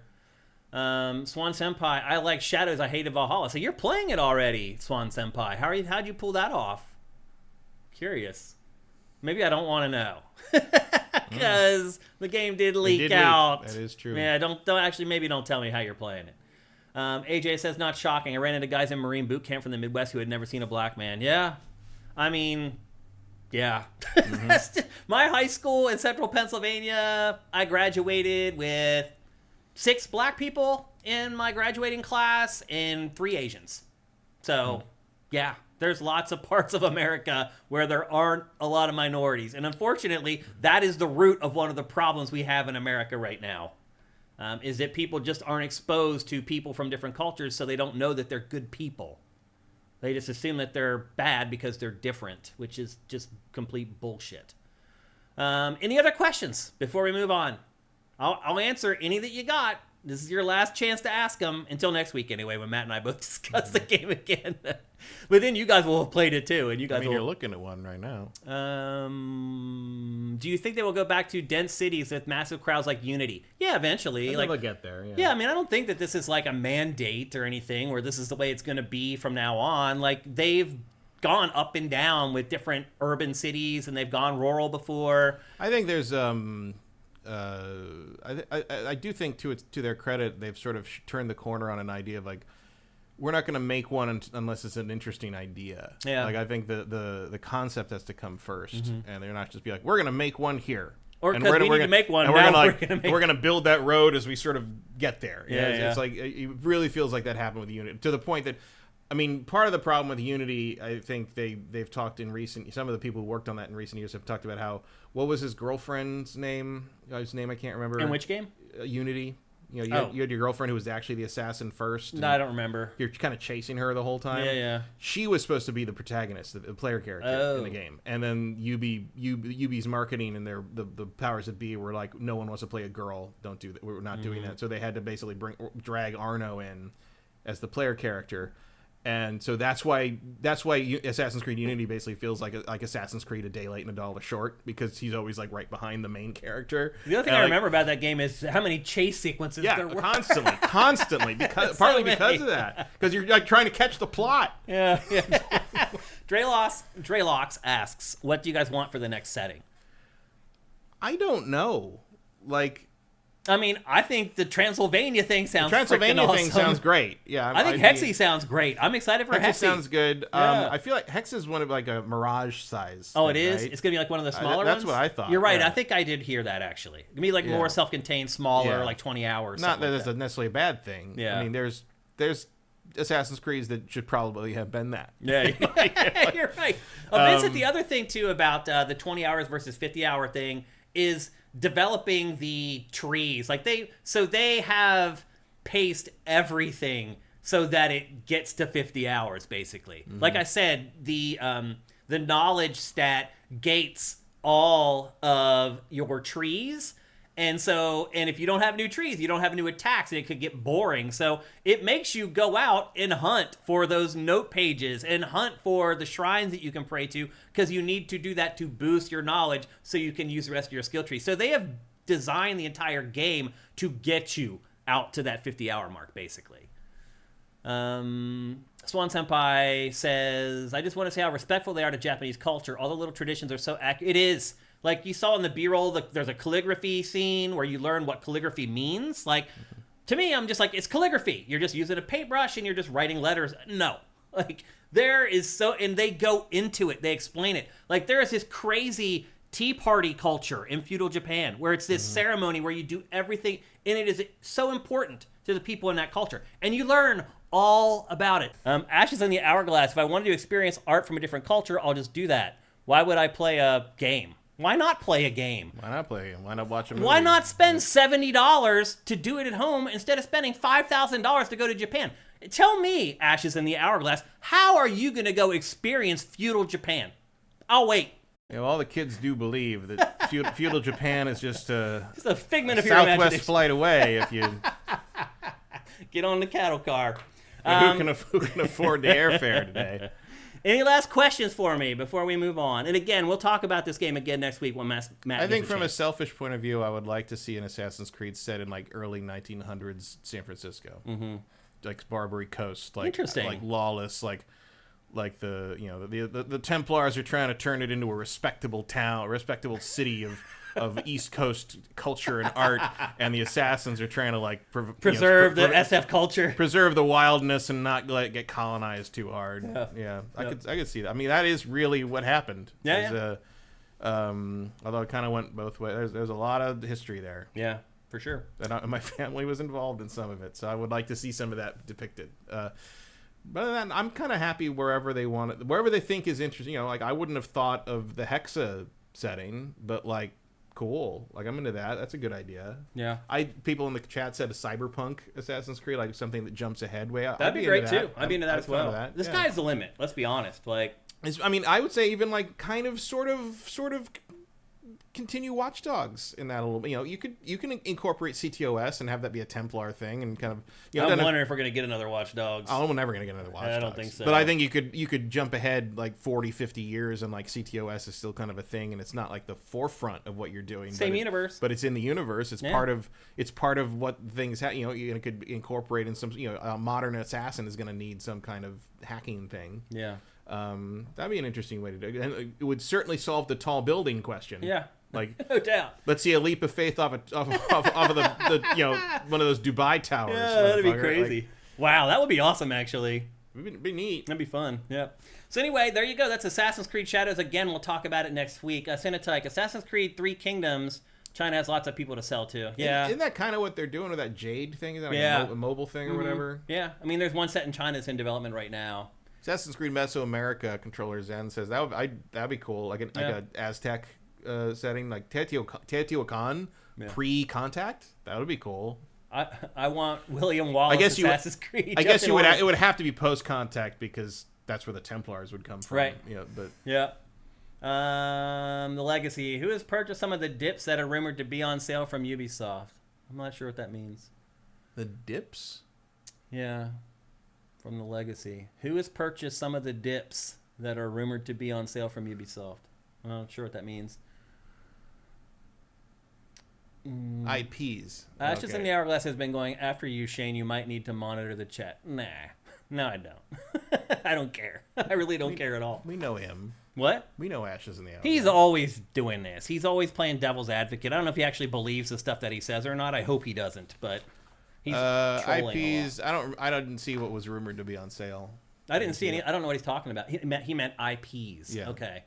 The IPs that are rumored to be on sale from Ubisoft. Oh, I mean, as far as selling to other publishers. Yeah. Oh, so he's talking about. I didn't understand what dips were. I'm like, what, are they selling some of their managers to the? Really has some chips. Somebody want to salsa? buy some of these dips? Like, we don't have any use for them anymore. Another load of salsa over here. I mean, we don't really know. It sounds like they're trying to start a new company of all the IP that people want, and then keep Ubisoft. Oh, right, the thing where they were gonna like shunt them over into a partially publicly owned like other company that would then handle kind of the bigger AAA things that are established. I don't know what that really gets you. I think they're just desperate and they're looking at. They're just trying. I think probably just trying to stay independent in some form without having to be acquired by. I mean, look, we're in a world where if you put yourself up for sale like that, you're probably going to get acquired by one of these private equity firms. They are going to leverage obscene amounts of debt on you, and you're going to be dead in 3 years. Yeah. It's what happened to Toys R Us. What happened to KB? What happened to Party City? It's what happened to Joann's. It's what happened to. It's happening to gaming website. It's happening to gaming websites right now. It's happening everywhere. I mean, that's that's vulture capitalism in a nutshell. Like it's ridiculous. You shouldn't be able. You should not be able to saddle the thing you just bought with the debt you incurred from buying the thing. That doesn't make any sense. No, I know. Like, I bought you for $2 billion, and now you're going to be $2 billion in the hole. No, you're $2 billion in the hole, asshole. You're the one that bought it. It's not like I look at this book and I'm just like, you're in debt for $300. That doesn't make any sense. Yeah. Well, we got to get moving. We are way, way behind schedule. So anyway, we will talk again about Assassin's Creed Shadows in next week's episode once Matt has had a chance to play it. And honestly, once you guys have had a chance to play it and you guys can come back with us with some of your observations about the game and some of the things that you like and you don't like, look forward to that next week. Up next, this week, Bloomberg reported that the Switch 2, due to Trump's idiotic tariffs, is probably going to come in for more than $400 or $500, but it also predicted that even at that amount, it is going to set records for launch. I mean, I always thought it was going to be more than 400, period. I thought it was going to be, so my prediction was 400 coming in June. Now, though, I think... 400 minimum was I always expected more like 450. Really? Yeah. I thought 400 in June, but now people are thinking, so you saw the Nintendo store in San Francisco is opening up on May 15th. Mm-hmm. There's some other thing that Nintendo's doing also on May 15th. So a lot of people, and I mentioned this in the blurb on the site, that now other people are jumping on it too, that people think that it's coming out on May 15th. I would be a little surprised by that. That's not a lot of time from for a store to get ready to launch a console. Ready to launch. Well, also, like, you're going to have enough trouble opening up in Union Square in 2025 for that day. Yeah. And then on top of that have... No. Yeah. No. The logistics sound insane. I hear you. It's just not going to happen. Yeah, I still think it probably is June, but a lot of people are saying June May makes 15th. way more sense. Yeah. Give it a month to exist. I mean, look, you know, I am not a stranger to real estate things in San Francisco, right. And the Nintendo, like, no one knew that was when they were launching Nintendo until store, they said it the other day. I mean, it was like, oh, okay, because I'd said before, I'm like, I feel like they'd want that open for the Switch 2 launch, but people were like speculating in San Francisco. It's like, oh, well, they haven't really even done anything. We don't know anything about it, so like, it might be next year or something. I'm like, that doesn't make any sense. Like, But I was like, you know, it's not like I live there. It's not like I'm paying attention all that time. But I was like, okay, so they're opening on that. But I need to maybe set the scene a little bit for people who don't live in San Francisco or don't know in San Francisco. Union Square used to be a big bustling like downtown. Retail. Banging. I mean, like, it was just where people hung out on the weekends. Oh, yeah. It was a Macy's there, and the St. Francis, the big hotel. You would go there, there'd just be hundreds and hundreds of people. Shoppers. All the and stores I mean, it's called Market Street for a reason, right? Right. It's where the Powell Street cable car line terminates, so there's tourists everywhere. Yeah. There's nothing there now. It's empty. It's empty. There's nobody. It's just, well, there's people, but not people you want to hang around they're with. not people spending money. No. They're people asking for money. And or shooting 49ers like a block away from that. Like that 49er got shot at 3 in the afternoon. Right. Was like a block. Yeah, right down. there, Union Square. Right there. Yeah. So, I mean, you're going to need people as dedicated as Nintendo fans in their 30s and 40s to actually go to Union Square now. This is basically how you revitalize Union Square, is you use the Nintendo store to give people a reason to go there. Trojan horse, yeah. But by that same token, I think you need to sort of feel out how that happens with the launch of the opening of the store and all that, and to open the store and launch the Switch 2, and because I think inevitably you're going to have overnight campers there, and I don't think that's safe there right now. No, hell no. So I think you need to sort of figure the situation out a little bit more with how the launch goes and what happens when sort of Nintendo nerds meets the reality of the situation in Union Square right now. That's a reality TV show waiting to happen. That is true. I mean, we might see some very interesting videos come out of that. Retro Modern Gamer says, I wonder if they are trying to build up inventory before the tariffs. They are, actually. Sony actually is already building up inventory as well. Just about everybody is doing that. All the way down to raw materials people. Yeah. Like, people have stocked... I've seen steel... There have been steel companies that have, like, basically they didn't give... Sold out. They didn't give Christmas bonuses to their employees. It's like, we need to use every amount of money we have right now to buy steel before the tariffs go into effect. So we have backstock to sell at a reasonable price until... They're also trying to move their manufacturing to other countries that aren't under tariffs. Trying to move to Vietnam, Taiwan. But this morning they announced that there's going to be global tariffs to cover from that loophole. Ridiculous. It's so ridiculous. Oh my God. Something's going to give here, Matt. Something bad is going to happen here. You can't keep pushing people like this. Bad stuff is going to happen. I mean, a $700 Switch 2 might finally be the straw that breaks. Sadly, it's going to take something stupid like that. It is absolutely. I mean, historically, it takes something that interferes with stuff that is the most mundane daily life entertainment. Anything that interferes with a distraction from things is what causes actual strife. Yep. Rock and Roll 458. Do you think Nintendo is actually prepared for Switch 2 demand as they claim, or will they struggle to? I think they're going to struggle no matter what. Like, they could have 10 million units at launch, provided it's not $500. They could have 10 million units at launch and sell them all. Or even if it is. You think? Maybe. So that was my question. Next question. It really depends what the launch lineup is, I think. If people feel they need to have it now to play something really vital, then yeah. I mean, but when I say that, I'm thinking of something like Breath of the Wild. Right. I mean, because Metroid Prime 4 is not going to do it. No, and probably Mario Kart 9 is not going to do it. Yeah, probably not. Mario Kart is a slow burn for most people. It's one of those things that you want to have, and but it it's burns not like forever. You don't go out and get it. Like, you don't buy hardware for it necessarily. Yeah, certainly didn't work for the Wii U. Yeah, definitely not. But it's like, Breath of the Wild is it's sort of a perfect storm of like they needed a hit, they needed a strong launch coming off the Wii U.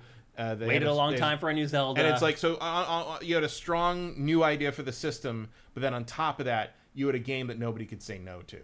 And I just don't know if they're going to have that in this launch lineup. Yeah. We'll see. We'll see. In that regard, it would be better probably to launch it with the new 3D Mario and put Mario Kart 9 out as the holiday game, because Mario Kart 9 is a perfect holiday game. It is, yeah. Well, you also probably want to bundle that in. Or... Right, but the fact that they showed Mario Kart 9 in the release, kind of the launch teaser, indicates to me that launch. But who knows? Nintendo's not stupid. They also, if you're... Mario Kart is not like a super like, oh my god, we're going to talk about it for the next 4 months. If they showed the new Mario in that, everyone would be like, what the fuck? Like, you can't just show us 3 seconds of that and then walk away. So I don't know. I think it depends with the lineup. But again, it's gonna be a little different in the sense they don't have a killer app to end all killer apps the way they did with the Switch. Zelda. Yeah, they didn't have Zelda. So here's my question: is if it is indeed $500, do you think it still flies off shelves at $500? Because keep in mind that's $200 more than the Switch was. Yeah, I think so. You don't think consumers have expectations that Nintendo's kind of the cheaper option? I mean, it is still the cheaper option. Oh, you're right. It would be. Well, other than the base PS5. But it's not the same. But I think most consumers are looking at base PS5 versus Switch. Sorta, but I think maybe in long-term situation, like for the second production wave, but I think the first production wave is more or less already spoken for. There's enough by fans. the Nintendo faithful. Yeah, I agree. If it's 10 million, I think they'll be able to sell 10 million. Anything more than that, though, at $500, I think it does start to get a little dicey. I mean, everyone can make fun of Kutaragi all they want back in the day, but Nintendo fans will get a second job. to No, they actually will. And you don't have to tell them to do it. They'll no, they've already done it. They're already working a second job. They're all it's like, oh, Tariffs might be coming. I'm going to go get another backup gig. I'm going to need $700 for this. The Legacy says, depending on the tariffs, it may be cheaper to travel to another country to buy the console. I mean, that's how a lot of Americans get medical care. Retro Modern Gamer says it took supply chain delays and chip shortages for changes to happen globally after the pandemic. Yeah. But that stuff's all fixed now and better than it ever was. Well, no, we'll see. Supply chain stuff? It's fixed in the sense that like everybody kind of got used to a slightly higher price and it's settled. No. I mean, that's just everything. But now everything's broken again. They're going to be breaking again. So here we go. Vincent says, I think the first 10 million fly off the shelves, no matter how much it is. It could be 1,000. It would fly. I think 1,000 is too much, but you share the same sentiment I do. I think 1,000 is too much, but I think it would still sell pretty well. Probably sell 3-4 million at launch. It's still sell enough that we're like, how can something that costs $1,000 sell that way? Yeah. Congrim1 says, I think 500 is a hard sell unless they have something great. And Retro Modern Gamer reminds us that Series S is $300, and that could undercut the Switch too. I mean, they're saying now that sure, but you can't play Mario Kart 9 on the Series S. But you can play Grand Theft Auto 6 on the Series S. People are starting to talk now that like Series S may boom when Grand Theft Auto launches because it will be the cheapest entry point for the game. You'll be able to spend $300 and play Grand Theft Auto 6 instead of spending $500, $600, $700. So people are wondering if Series S is just 15 frames a second. It's going to go bananas when GTA 6 launches. It's going to very much depend on how well it runs. I could also see Rockstar being the one exception where Microsoft is like, it's cool. You don't have to have a Series S version ready. Oh, yeah. Any other publisher? That wouldn't even be it. Rockstar would just be like, we're not making one. And Microsoft's like, whatever you say, sir. Yes. Like, Erebus says 3DS followed up the super successful DS, and they totally misjudged the launch price of that console. They did, and they ended up giving us those weird ambassador things for people who bought them early because they basically cut it half price in 3 months or something? Yeah, it was very quick. So... yeah, here's Metroid Fusion to feel better about it. Nintendo's not immune. Like, there is a line where people will be like, nope, that's where But part of the problem with that was that the 3DS didn't really do anything that you couldn't already do with the original DSi. Other than the 3D. Yeah, and people didn't care. But there was almost nothing that was exclusive to that. Right. The 3D gimmick was like, oh, that's cool, turn it off. I mean, I've probably had the 3D gimmick on for probably 5 hours total for the life of the entire thing. Whereas, like, this is a Switch 2. It's going to be playing stuff that you can't play on the other system. It's going to, the exclusive stuff on the 3DS was nothing. Pretty meager. Basically. Yeah, I mean, even as a Xenoblade fan, that definitive edition was not amazing on that. Didn't that come late though? It came late. It came a little late, but it was one of those the only runs on 3DS games. Right.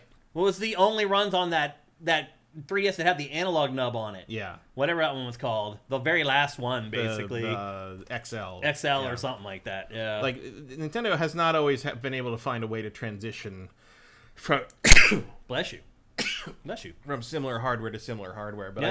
I think Switch is a different situation. Yeah, I mean, I think $500, you probably sell out your allotment. I think after that, it gets tough. Yeah, I mean, $400, you sell the launch allotment, and you have people camping out waiting for the next one. well, and I think you also got to remember, like, any past $500, and you're starting to look at $1,000 purchase for everything, Right. for games and controllers and dock and No, you're right. and extra things and accessories and whatever. It adds up. You're adding on quite a bit already. Yeah. Let's say you want 2 games, that's $140 right there, or 120 at least. I still think it's going to be. 140 with I still tax. think it's going to be $400. I don't. Unless something crazy happens between now and like 2 weeks from now, where Trump is like, we're putting a 90% tariff on Japan. I don't understand what we're doing here. Well, it's not coming from Japan. What it's are we coming from, doing it's here? coming from China. Yeah, I know. Something like that maybe would make Nintendo reconsider, but I think for the most part it's going to... The other thing, too, is Nintendo right now, the exchange rate is great for Nintendo if Nintendo sells a bunch of hardware overseas. So they'll get way more money selling a console in America than they will selling a console in Japan, even with the tariff, probably. Yeah, but they'll also get a lot more money selling it in Europe or You're right. Australia. No, you're right. Yeah, that's true. That's one of the... They might start diverting the shipments to other territories. That's what I was about to say. The irony of the stupid tariff shit is that it might actually cause, like, these companies to start focusing on Australia and Europe for a change. other territories. Yeah. They'll do the math. And they'll be like, okay, 25% tariff. Is it smarter for us to divert all our shipments to Europe now? Probably. People are effing around, and they are about to find out, Matt. Like, this is only, 2 months into this, and it is complete insanity. What's going to happen in, 10 months? Will we even exist anymore? It's just insane what is happening. It is insane. I don't even think the people that voted for him, although they won't admit that they were wrong, they never wanted this. They never voted for this. This is bonkers what is happening right now. Yeah, they'll find out. Again, something drastic is going to happen here. People are going to get fed up. GameFace And coming. if you can't tell, I'm one of them. GameFace coming to you live from the Angeles Wasteland. Seriously. Congrim 1, do you think it will come with a bundled game, even something like Astro's Playroom equivalent? Maybe. I mean, Nintendo's Possibly. it seems like it's 50-50 with Nintendo. Like, a lot of its handhelds always get something bundled in, but the consoles don't generally. But they'll probably have a Christmas bundle that'll have whatever the big launch game is bundled in with it, which is probably Mario Kart. So they'll probably have a bundle for the holidays. I don't know about that. Like, No? because the bundles for the Switch 1 were not that nice. Yeah. The bundles were like, here's snipper clips. Yeah, well, they stuck with Mario Kart for forever. Right, but Mario Kart was an old game at that point. It was. It was a Wii U game. Yeah, Mario Kart 8 is a Wii U game. Yeah. And So it's I don't know what still they- selling like crazy. So I don't know what they'd include for a bundle that soon after launch. Yeah. Like, it'd probably be one of their It wouldn't be free. It would Like, be, the no, game- but it would be one of their B-list things. It would be like a whatever. I mean, we don't know what it is yet. Yeah. Yeah. Hell, it might be Metroid Prime 4 if that doesn't sell very well. And it could flop hard. Yeah. No matter what his review score is, it could flop hard. People don't care about Metroid. It's crazy. Metroid has always been a bit of a hard sell. Yeah, it never sells. Even Metroid Prime, Game of the Year, 10 out of 10, across the board, nobody cared. It didn't help the GameCube at all. I mean, the people who worked on Prime 1, like, admit that one of the reasons they got the gig is Miyamoto had no idea what to do with it. Yeah. Because he's just like, nobody cares. Why are we still even doing this? It's like, It is odd. and he's not wrong when you look at the sales numbers. Like, yeah, like Metroid is shocking. way down there. I mean, which is weird because it's like, I think It's one of my favorite franchises. Yeah, same. Like, it might be my favorite Nintendo Right. franchise, period. Right. But it's just like it's not a very popular one. Other people don't care. Not in comparison. I mean, it's it sells 2-3 million copies, which is like that'd be great for most people. But like for Nintendo, it's small potatoes. By the way, the full unveiling of Switch 2 is just 2 weeks away now. In 2 weeks, we should know everything. We should know the launch lineup, the price, the release date, any other secrets of that button on the right Joy-Con. What is that? We should know everything in like 2 weeks. So pretty exciting times. Shane is the new 3 dog. I don't know what that means. That's the DJ in the Wasteland in Fallout 3. Oh, that's great. Okay, let's move on. We're going to talk next about PlayStation. And it feels like every week on this show, we talk about how stupid PlayStation is for trying to pursue this unicorn games as a service strategy and how it keeps falling on its face. It has one hit and it just keeps chasing the tail. And then this week we find out that it has signed partnerships with 2 developers. The first one is People Can Fly. They are the studio behind Bulletstorm. They've also made a bunch of shooters for Microsoft. They made Gears of War Judgment. They're working on Gears of War E-Day right now with Microsoft. They are 100% a shooter franchise. So they're obviously working with People Can Fly on a shooter. Do you think that's going to be a single-player shooter, or do you think that's going to be a game as a service, Matt? I don't know. I mean, I think they're afraid it's probably of a game as a service. I think they're afraid of game as a service now. I think it might be a multiplayer shooter. I think they might be trying to go back to the old well of like, here's a normal game that has a multiplayer component. You think that maybe they're working on a Resistance or something like that? Not a I mean, probably a new thing. Yeah, but like a new IP? I think it might be more of a traditional game. Like here's a single player campaign with a multiplayer component. We hope you play the multiplayer component for a long time. Yeah. It feels like the only traditional games that People Can Fly have made are the projects that they've worked on with other publishers. Yeah. And clearly the partnership purchase with Bungie didn't work out in terms of the shooter expertise, so I guess you go to these guys. Because Bulletstorm, which is what you're seeing right now, it's this weird like combo-driven shooter, and its campaign is like, I don't know, it's kind of a throwaway. It's there, but it's really just an excuse to keep playing and checking out the combo gameplay. They've never really, what I'm getting at is they've never really made a great single-player shooter before. Sure they have. The Painkiller games. You think those are great? I thought they were pretty damn good for really? the time. Yeah. I remember them being awful. No, they're pretty good. Interesting. Very physics-based. Maybe I need to go back and give those another try. No, they're not very good now. But at the time, they were using physics in ways that nobody else was. I remember they had like a stake gun or something. Stake gun, you could pin the enemies to each other or pin them to the wall. And so, I remember it was like a fun little toy to mess around with. Yeah. Yeah, which is really all you could ask if it wasn't going to compete with Quake at the time. But most people don't consider that a great shooter. I think most people that were into shooters at the time do. Really? Fact. I was, and I don't. Yeah, but you weren't a single player person. Yeah. Like on Quarter to Three, the forum I used to post on back in the day, like everybody loved. Like Painkiller was like the reason anyone cared about Bulletstorm was because it was the Painkiller guys. Interesting. And then they were like, "Oh, this isn't as good as Painkiller." I think they're going to work on a game as a service. That's just me. I think that's what they're doing for Sony. I don't think they're going to put together some epic single-player thing that's going to take them 7 years to make or something like that. I think they're figuring out some kind of a multiplayer thing that they can let people download for free, and they can make a bunch of microtransaction money off of it. But we'll see. Again, that's just me looking at what People Can Fly. I don't think Sony believes that's possible anymore after Concord. Well, wait until I tell you who the other person is that they just signed a deal with. So they signed that deal with People Can Fly. They also signed a deal with a brand new studio that actually is now a part of Sony's first-party platform called Dark Outlaw Games. And the guy who founded this studio is a Call of Duty developer who created the Zombies mode and was the shepherd of the Zombies mode at Call of Duty for like 15 years or something like that. So obviously his expertise is in PvE based multiplayer, usually PvE, game as a service, easy to see. It feels like they're having him work on a game as a service too. I mean, he could make a Call of Duty killer, I guess, that has a single player campaign, a multiplayer, and maybe some other cool mode like Call of Duty does. But chances are he's probably working on something kind of similar to Call of Duty Zombies that they can give out for free or try to sell for $40 again and try to get all their money back with microtransactions and cosmetics. It doesn't feel to me like PlayStation has given up on this idea at all.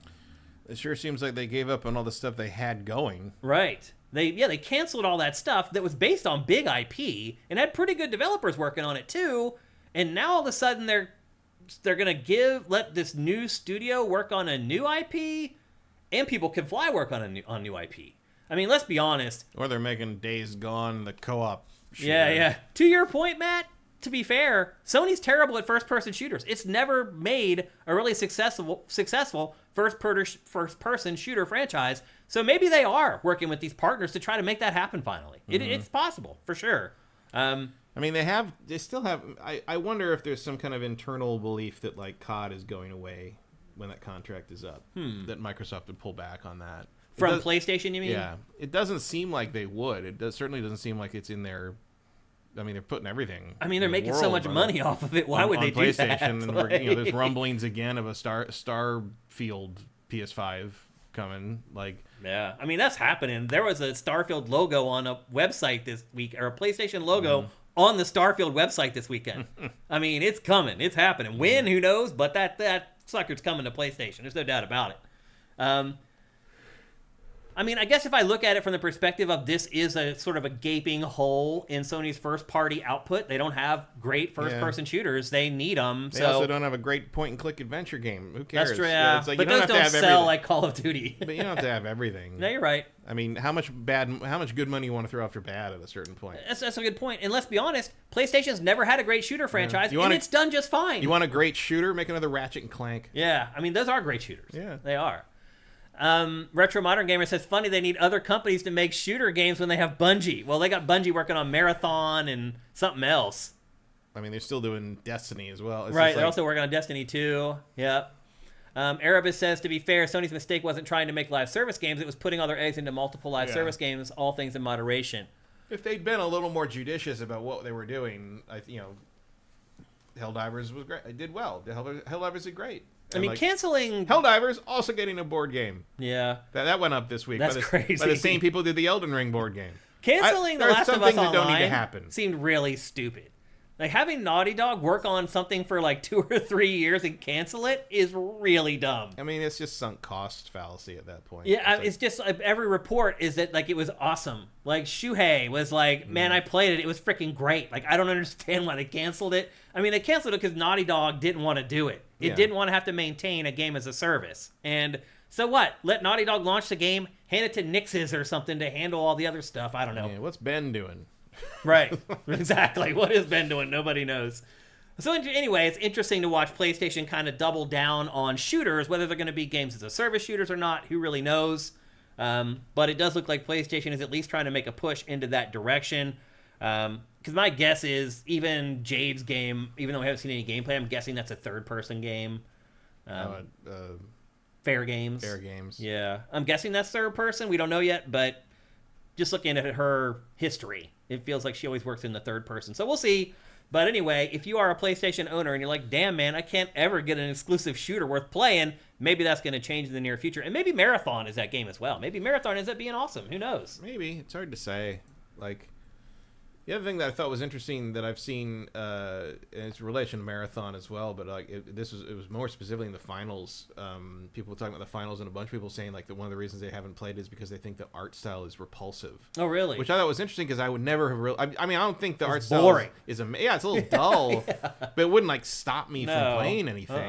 But then like people are also comparing it to Marathon, saying it's that like bright and like more white and day glow. Yeah, I was like, oh, I just hate that, and I'm just like, all right, okay. Like I wouldn't have really thought of that. I reserve my hate for things that really deserve it. Yeah, you can't go around hating everything. It'll wear out your hate. I just didn't realize it was sort of that much, that strong an opinion about that kind of thing. I never would have guessed that. What I saw, Retro Modern Gamer says, what I saw in regards to People Can Fly, Sony is having them work with an established IP. So my idea of Resistance could actually come true. I don't know if I'd call Resistance established. Exactly. Well, they made 3 of them, but you're right. Nobody remembers that. It could be Killzone, I guess. I mean, Killzone or Helldivers. Mm-hmm. They don't own Helldivers, though, do they? I don't know. They should, because the last one was a PlayStation exclusive, too. It was also on PC. Mm-hmm. And so was this one. But this was long before they were putting things on PC. Yeah. No, you're probably right then. It probably is owned by the studio that made it. I'm pretty sure the studio owns it. Yeah. What's that studio again? Can't remember. Me either. The Helldivers studio. Yeah, that's all that matters now. Helldivers Inc. Yeah, pretty much. Yep, like PUBG Inc. So anyway, that's the latest on PlayStation exclusives. My guess is we won't see anything from either one of these games for another 18 months or 2 years. Erebus Jones says SOCOM. It feels like People Can Fly is a waste of time. If you're wasting People Can Fly on something as mundane as SOCOM. Well, SOCOM's third person also, right? Yeah. Yeah. So we'll see. But anyway, that's the latest on Sony's first party situation. Any addition to their staple is good news. That just means it's more likely there will be another game that might come out. I'm glad that they're still investing in this stuff because now that the console wars are over, they don't really have to. They can just rely on all the third parties to make the shooters because it might as well be exclusive. Because now they're going to get Halo and Gears of War. Yeah. And it solved a lot of the gaps in their library. Forza. Xbox solved the problem for them. It's really funny. Arrowhead, people reminded us, made Helldivers 2. Okay, let's move on to our next topic in today's episode, and we're getting up against it here. Arrowhead is interesting. They make great games and great water. Yeah. Our next topic is actually related to Assassin's Creed Shadows. We found out this week that Assassin's Creed Shadows is selling very well in Japan. Yeah, well, why wouldn't it? Because of all the controversy. And but that's all bullshit. Matt, remember, everyone in Japan was irate over this game. I never saw any actual Japanese people complaining about that. No, I didn't either. But that's what everybody was saying. I saw accounts with Japanese names that seemed suspiciously similar to what all the weirdo white dudes are saying, but I did not see any there were petitions, Matt, signed by 5 million Japanese people. Did you see the news? On the internet, nobody knows you're a dog. It is, right now in Japan, it is selling in third on Amazon Japan. The game hasn't even come out yet. It is third in game sales and on Amazon Japan. Behind I'd be interested. Monster Hunter Wilds. Yeah, well, who can touch Monster and Hunter? Split Fiction, which just came out. So, yeah, it is... I would be interested in something that depicted my country as a historical thing. Like absolutely. That. Why wouldn't you? I mean, that's what they were selling Assassin's Creed 3 on the back of, and I don't want to ruin anything for you, but there was no magic, American assassin who hung out with Ben Franklin and attended the Constitutional Convention. If you look at the paintings, Connor isn't in them. You just busted their balls so hard. I never even thought about that. These people are complaining about historical accuracy in Assassin's Creed. Yeah, famously, the assassins who flew around Italy in the Renaissance period on hang gliders. Oh man, how have we got to this place, Matt? How did we get here? I don't understand how everyone became so stupid. It's really crazy. What is happening in our world? It's really nuts. But anyway, despite all the petitions and 5 million Japanese people saying that they hate Assassin's Creed Shadows, they're still buying it. So, good luck, chuds. I bet if you asked anybody who bought that over there, you'd ask them about the situation, they'd be like, what? Yeah. The what? Yeah. No, it looks cool. Because it looks like Japan. Yeah. It looks like, ninjas. Yep. I like ninjas. Yeah, so anyway, it looks like Assassin's Creed Shadow is going to have a big launch in Japan. It'll be interesting to see how it does in America. I also saw that pre-orders are pretty high. Yeah, on par with Valhalla, I think I saw something like that. So we'll Valhalla we have a big stir. I mean, again, Veilguard was the fastest selling BioWare game of all time. So right. He's got to have legs past the opening day. Yeah. But we'll see. I mean, I can't imagine that, Assassin's Creed is still a popular brand. And ninjas, everybody loves ninjas. Yeah. So, I can't imagine people don't see this. I mean, again, my casual friends have come to me back, oh, is this going to be any good? I'm like, yeah. Because, they always ask me about something when they're already interested in it. Right. And once it catches and luckily, nobody has come back and been like, why the fuck did you recommend this ridiculously difficult game for me to play with my wife with the Split Fiction thing? Oh, so really? No one said that yet? No, I haven't gotten any blowback on that yet. So I don't know if that just hasn't happened yet or if I was overestimating how hard I thought it was. I don't know. No, I don't think you were. I think maybe they just didn't go get it. They're probably just... Maybe. All right, let's move on to our last topic for today's episode before we get to our lightning round. And that is, this was surprising to me, Matt. So... in the same vein as games as a service being a really tough market and a really tough nut to crack, this week it was announced that Star Wars Hunters is closing down. This is the free-to-play shooter that originally launched for Switch and mobile, and I played it when it launched, and it was a thing. I mean, there was literally tens of thousands of people playing this game. Literally, matchmaking was instantaneous. As soon as you went to matchmake, you had a match, and you were ready to go.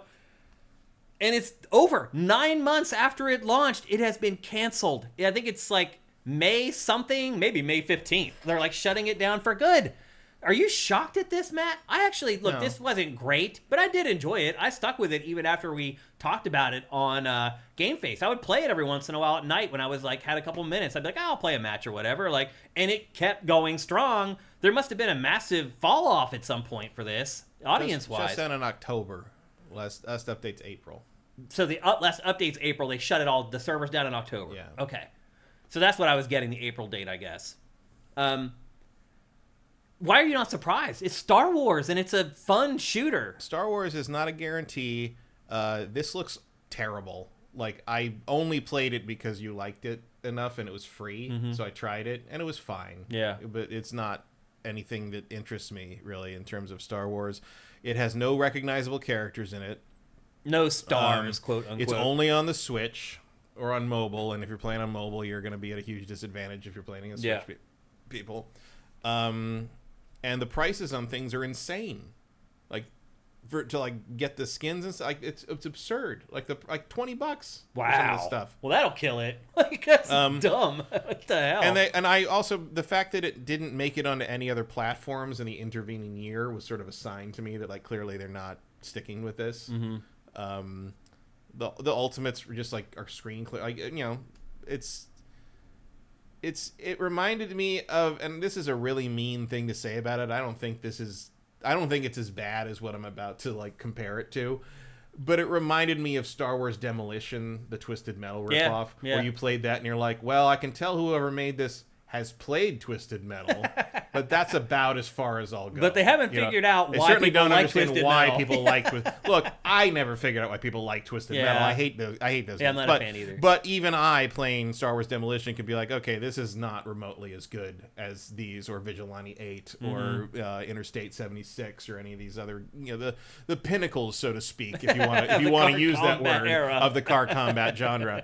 And this always just felt like a C-lister to me. Yeah, I mean, it wasn't great, but it was good, and it is a Star Wars game. Like, I figured it would last more than 9 months, especially when how it launched so strong. Like, maybe they just were incapable, and this is a big X factor for games like this. You can launch a game, but can you sustain? Yeah, I mean, I'm sure they see the numbers behind the scenes. Yeah, there's just nothing. I'm not saying it was a dumb decision. I'm just surprised that it got to the state where they had to make the decision. Yeah, I don't know. I thought honestly this game was going to stick around for like forever. Like, I really thought it was going to be this thing that was always going to be there, and they just keep releasing DLC for it into perpetuity, and the Star Wars fans, because there's nothing else to play, would just keep playing it. I was kind of waiting for this to go, like, you're just throwing money in a hole at this point. Yeah. I mean, it had a huge launch. People were into it. I mean, maybe Marvel Rivals is what killed this game. Marvel Rivals probably didn't help, and they probably realized they're going to lose a lot of interest to that. But also, I mean, I would guess that they're just having a lot of trouble converting people to try it into paying customers. Because here's the one thing I would say is launching it on Switch was probably the dumbest thing that they could have done. Like, I get why they think it was smart, because it's kind of like a chibi looking Star Wars. It looks like a Star Wars game for kids. And it doesn't look very good in the first place, so you're not, but if it's on Switch, you're kind of like not expecting. The kids don't have credit cards. Yeah. They're not going to buy stuff. You need to launch it on Xbox or PlayStation where there are adults. Yeah. And like, you can't, a lot, you'd be surprised because of like parents and stuff, like a lot of Fortnite things kids get rely on impulse purchases. The fact you can pick one of those cards up on the way to the checkout stand or something, and obviously that is not a thing at the checkout stand. Like, you don't not on the way, it's obviously right there. That is not what's happening with this game. This game doesn't have that kind of economy. It's funny, the holidays, I'm like the crack dealer, man. When I roll into the family stuff, everybody knows I'm going to have a pocket full of V-Bucks cards, and all the nieces and nephews start cozying up to me, and they're like, hey, Shane. Like, they know that, like, I'm going to eventually start dishing out the cards. Like, it's a whole thing. Like, thankfully, my niece and nephew do not care about Fortnite. So. I mean, I don't care. I just like that they play video games at this point. Oh, they play video games. They just don't play that crap. Yeah, I mean, I don't care that they play Fortnite. I'm glad that they play it all. I think eventually I'll convince them to play better stuff. At least I hope so. Like, my niece is playing Civilization 7, and my nephew's playing Astrobot. So it's that's good. They're being raised right. Erebus says, any chance that it seems so busy to you because you were playing bots? So generally, like every game, they very aggressively fill out games with bots in this. Well, every shooter, like your first couple of matches, you play against bots. You're not. It's so funny. Like, my nieces and nephews be like, I played my first ever game of Fortnite. I won. It's like, yeah, because you're playing against bots. Like, that's how they do it. So you don't get intimidated your first couple matches. You do play against bots. You can tell if you're playing against bots if you've been playing games for a long time. Sometimes. I remember one of my favorite penny arcades is just a weird little side story about Tycho saying, like, that Gabe was playing Unreal Tournament, and how he's talking about how, like, he's like, oh, he was with these other guys, and like They were like talking to him and saying like good job, and like I finally went over and looked at what was going on, and like it's like they were all bots. He's been playing with bots all day. He'd been like congratulating them and talking to them and stuff, and like he had no idea. He was going like 48-0, and like he didn't ever question it. Was up. No. That's great. I've never seen that one, actually. That's long ago. Emperor Dread's like, yeah, their ping is always 0. That is the easiest way to spot the bots. Yeah, I think that was how Tycho really... He's like, why is their ping 0? And yeah. It's like, okay. So anyway, I did enjoy my time I spent with it. I didn't stick with it, ultimately. I think within a month, I was done. And I guess that's the problem. Like, I didn't stick around. I have a credit card. Probably most of the people with credit cards aren't the ones that stuck around. And so you end up with this. I mean, still, 9 months for a Star Wars game? That's pathetic. Definitely some mismanagement there. I think it definitely would have done better if they released it. Mismanagement is they made it. Yeah, well, maybe. But you'd be surprised some of the terrible stuff that people will play that are free-to-play games. So they were probably counting on it. It's like, it doesn't have to be Call of Duty. Like, as long as it's Star Wars and it's functional, yeah, I mean, which it was. Sort of, but it's like, it's a take on Star Wars that I don't think is very interesting to most people who like Star Wars. Like, yeah. It's like, okay, like a weird, super colorful, different characters you never heard of. I don't know. It just didn't. Who cares? Yeah. Like the Star Wars shooter that sells is Battlefront. Like the thing that recreates the things in the movies that people like. Yeah. Like that's what sold, 20 million or whatever. Yeah. So I mean, I can understand why I guess you would think Star Wars but plus you just shooter get 2. equals thing. Yeah. Yeah. But I don't know. Didn't work. Yeah. Star Wars is. I mean, we mentioned this before. Star Wars to us is a very powerful IP. To a lot of other people, it's not. So. Oh, it's the most powerful IP in toys right now. In toys, I could see. But yeah. it's like, don't underestimate the power of Star Wars. But it's like. It's not like it used to be. But it's not. But also, it was never a guarantee in video games. Mm-hmm. Like Star Wars games flopped all the time back in the day because they would make crap. Like even the crappy ones sold sometimes though. No, not really. Like what crappy Star Wars games sold? Shadows of the Empire. Yeah, but that was the Nintendo 64 and the Hoth level. But again, the Hoth level wasn't crap, and that's what people were buying to the point that they made a whole series out of it. Yeah, they did. I'm thinking about things like Rebellion. Oh. And like Bounty Trash. Hunters. Yeah. And Episode 1. That sold really well because it was an Episode 1 tie-in and nobody knew any better. But God, you notice hasn't been a remaster of that piece of shit. Pod Racer, remember that? Pod Racer was great. Yeah. But it's like a bunch of those things were not very. Back in the day, they would just we're just gonna make a Star Wars version. I mean, there are people who like the Age of Empires, reskin, but I wasn't a fan of that. It's just how Star Wars goes. It doesn't guarantee anything, but if you make a good one, people will come to it, just like Dark Forces or Jedi Survivor or whatever you have. I think someone should try X-Wing again, and not a VR thing. Oh yeah, I think that would do well. Not a weird like simplified make X-Wing again. Try it. And again, the other day, what are those the people like talk about the KOTOR remake again? Yeah, like they're like, oh, we're still doing it. I'm like, okay, they are sure. Just like reminding people. Yeah, and I'm technically still writing my novel. Come on, that's funny. Okay, we got to move on. We don't have time for another main topic, which means it's time for.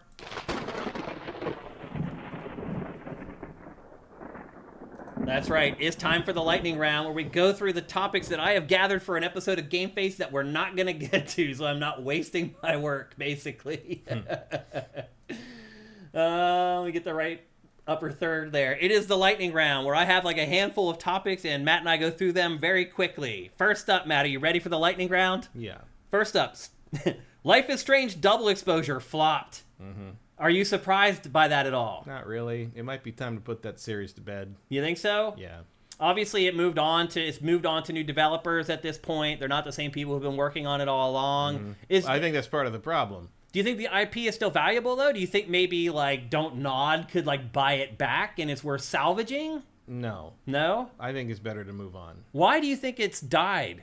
Because I don't think the quality maintained. Like, Don't Nod knew what they were doing to that first one, and then I think it's just gone too far afield in places. Not that any of them were necessarily bad.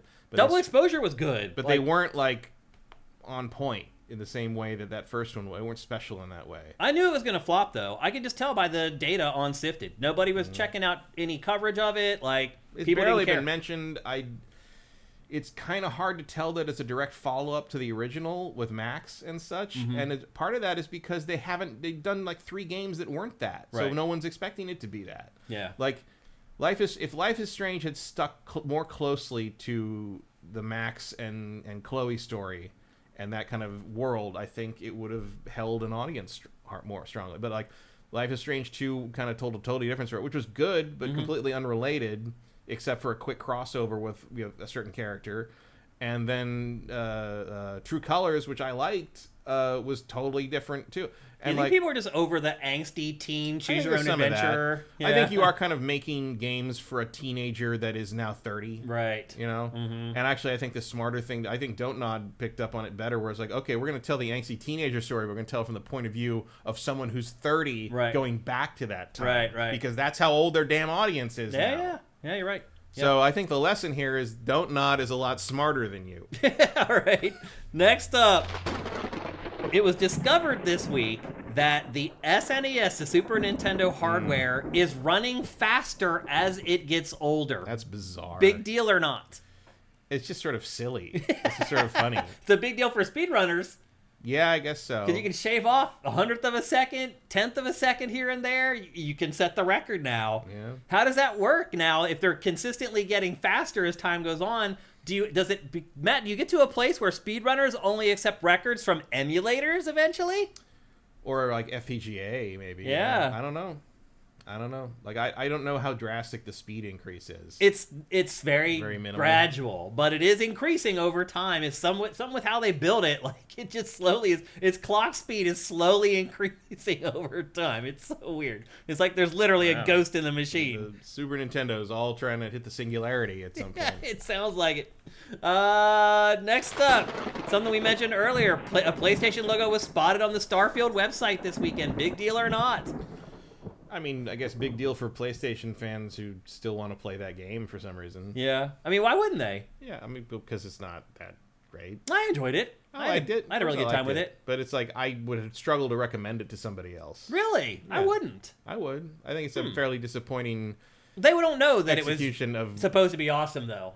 Well, yeah, but I think they might be expecting a game they buy to be If I recommend it, that it would be... Yeah, and I just, I liked it. I played it for a lot, 120 hours or something. Yeah. But I sure never finished it, and that DLC sure didn't bring me back. You never finished it in 120 hours? No, I was mostly poking around at stuff. Crazy. I wish I did, and more it's kind of hitting the point where I feel like we're just never gonna. People talk about, oh, they'll fix it and they'll add things and there'll be mods. And all that's not happening. Yeah, like the modding. Well, they're saying there's huge stuff coming here in the next 12 months for it. Okay, well, they said that this was a huge new adventure in that DLC thing that was indistinguishable from all the other story content. That's true. Okay, so big deal or not? Not a big deal. Not a big deal. Not a big deal. I mean, I guess good that they'll get another cash influx out of it, but like.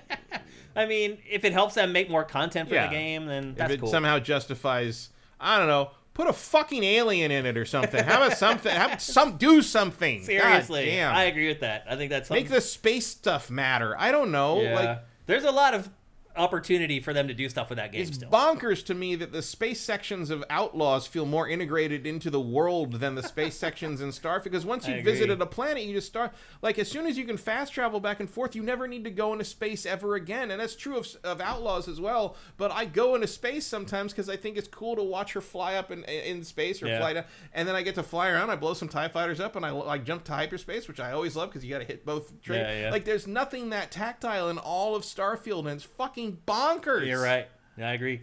Next up, Pokemon Go sold to Saudi Arabia. Pokemon Go, Pokemon up and went.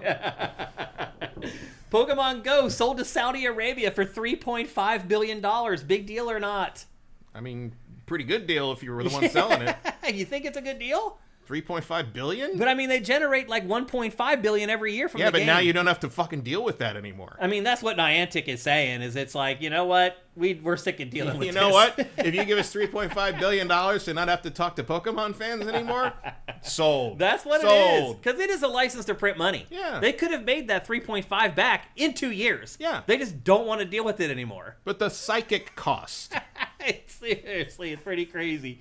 So anyway, we'll see if Saudi Arabia changes anything. Like, I wonder if Saudi Arabia will be like, you can't visit bars anymore. You can't visit Christian churches in Pokemon Go anymore. Female characters can't wear shorts. Right. You know, I mean, it is interesting how Saudi Arabia has this blind spot to like pop culture because they need to make money. So they're okay like making money off video games. Well, I don't think they care what happens outside of their country. You know, it's like they're not going to force those strictures on, you know, Pokemon Go here.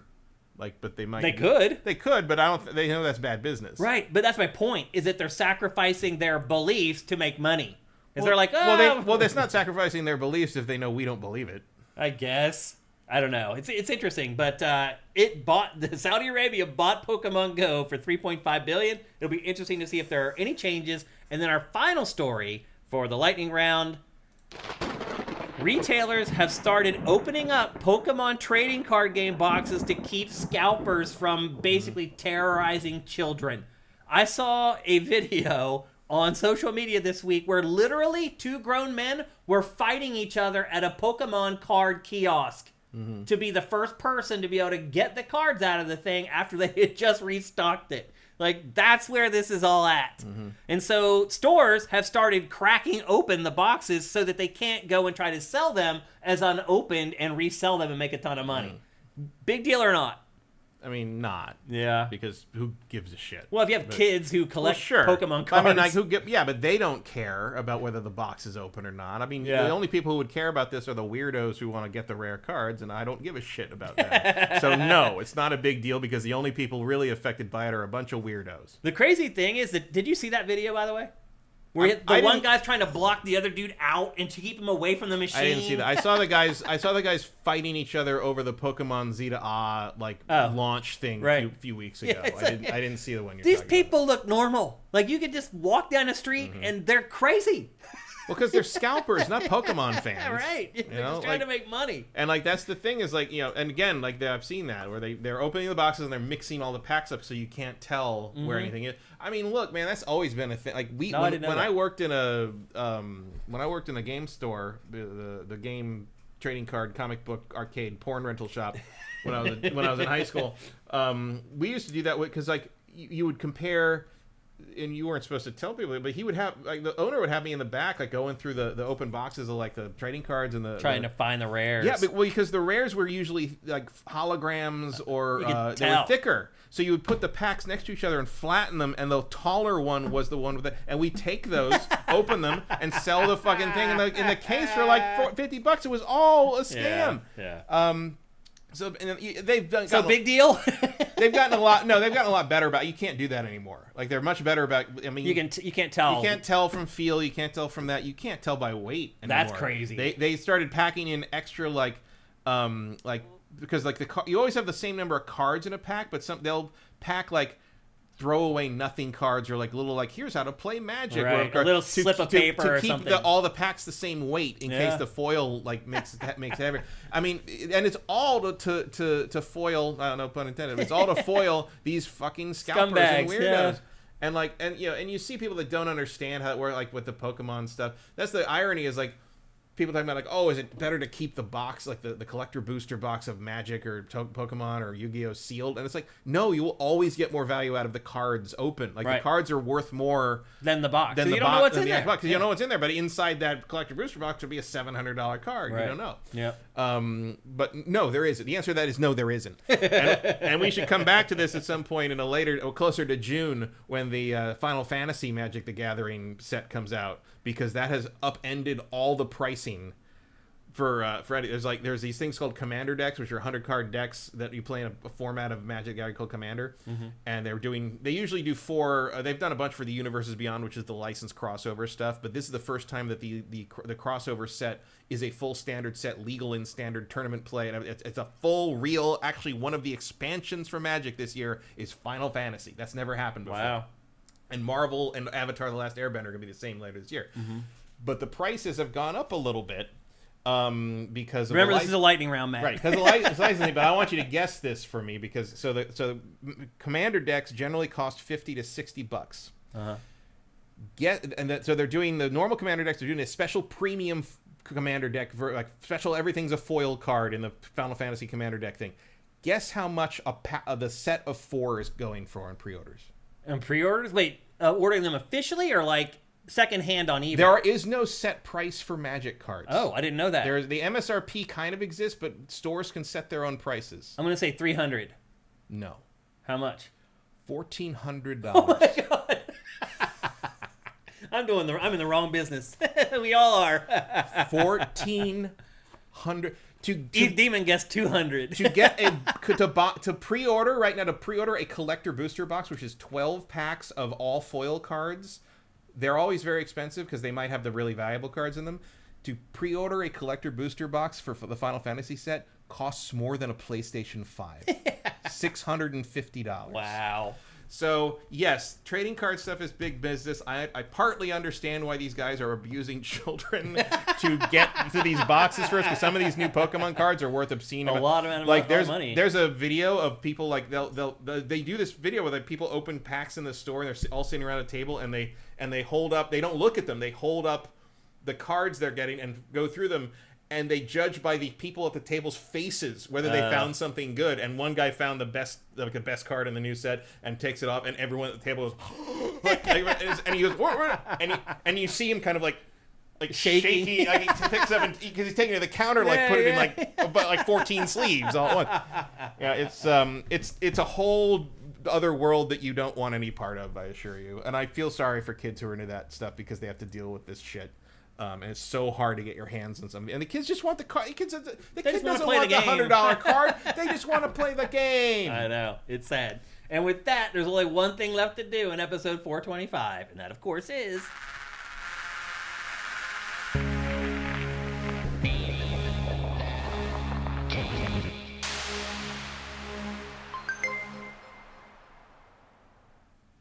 That's right. It's time for Name That Game Tune, presented by Soundwizardry.com. I play you 5 audio samples from a video game, and you try to guess the name of the game before this guy right here. I could play voiceover samples. I could play a song. I could play a sound effect.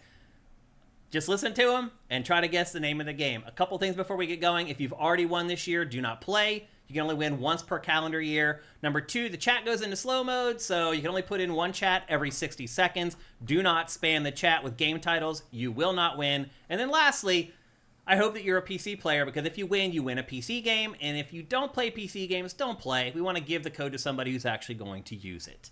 Last week we made it to, the second sample, I think it was? Yeah, something like that. Hoping to do a little bit better this week, but ultimately all that really matters to me is that one of you guys win. So, Matt, last week you said it was too low for you, so I'm going to turn it up a little higher than last week. Is that good for you? I guess good. Yeah. Okay. Are you guys ready to play Name That Game? It can be hard to tell because you're louder than the sound. Right. That's true. In the room. Yeah. It makes it tough. A few weeks ago when you were talking about something that it was a game I hadn't played, I think, and I pulled out my decibel meter on my phone, and when you project on certain syllables, your voice hits the threshold of damage. It's insane. To hearing. My voice is crazy. It really is. I have a very loud mouth. There's no doubt about it. It's good for podcasting, but not for a lot else. You're from central Pennsylvania. You're from people who have to project across fields. Well, I'm from Philly, where everybody's that loud. Too, yeah. First of all, I just want to say thank you to Soundwizardry.com for sponsoring this awesome thing. This is so fun to do, and it's a perfect match with them. They are an audio production god-tier level studio. They work on game audio. They can even help you with your frickin' podcast. They have helped me with audio for SIFTD many, many times, but mostly they do audio for games. So if you're working on a game, you're a developer, you're a publisher, you're looking for a studio to come in and knock out the audio, they have worked on multiple Game of the Year winners, multiple Game of the Year contenders. Go to soundwizardry.com. The other thing I'll say before we get going, they are just awesome people. So if that's important to you, it is to me. Working with awesome people matters a lot. If that matters to you, go to soundwizardry.com. All right, Matt, are you ready to do this? Yeah. Are you guys ready to play Name That Game Tune? Here we go with the first sample in 3, 2, 1, go.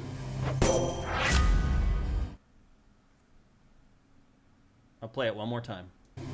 Corned beef the game. No. From Zet Saber. I do know that, but I don't remember. Bulletstorm, no. That would be very sly of me, though, if I use Bulletstorm. Overwatch, no. Kingdom Hearts, no. I'm always surprised at how many of you guys guess on the first one and taking a chance of not being able to guess for the second one. Yakuza Kiwami 2, no. Gears of War, no. Joe and Mac, no. Metal Gear Revengeance, no.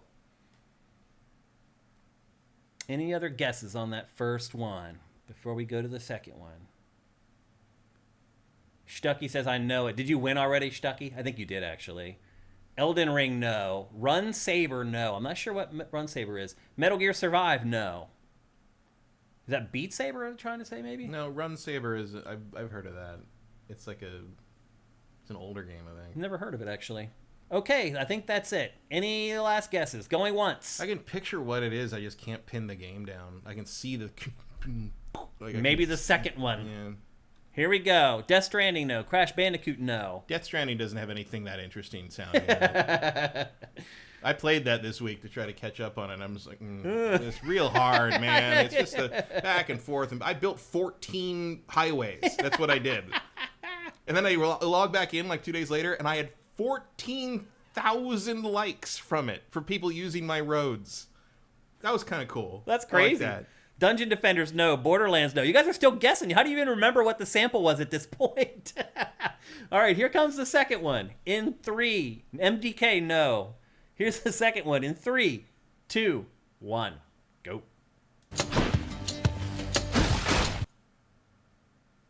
One more time.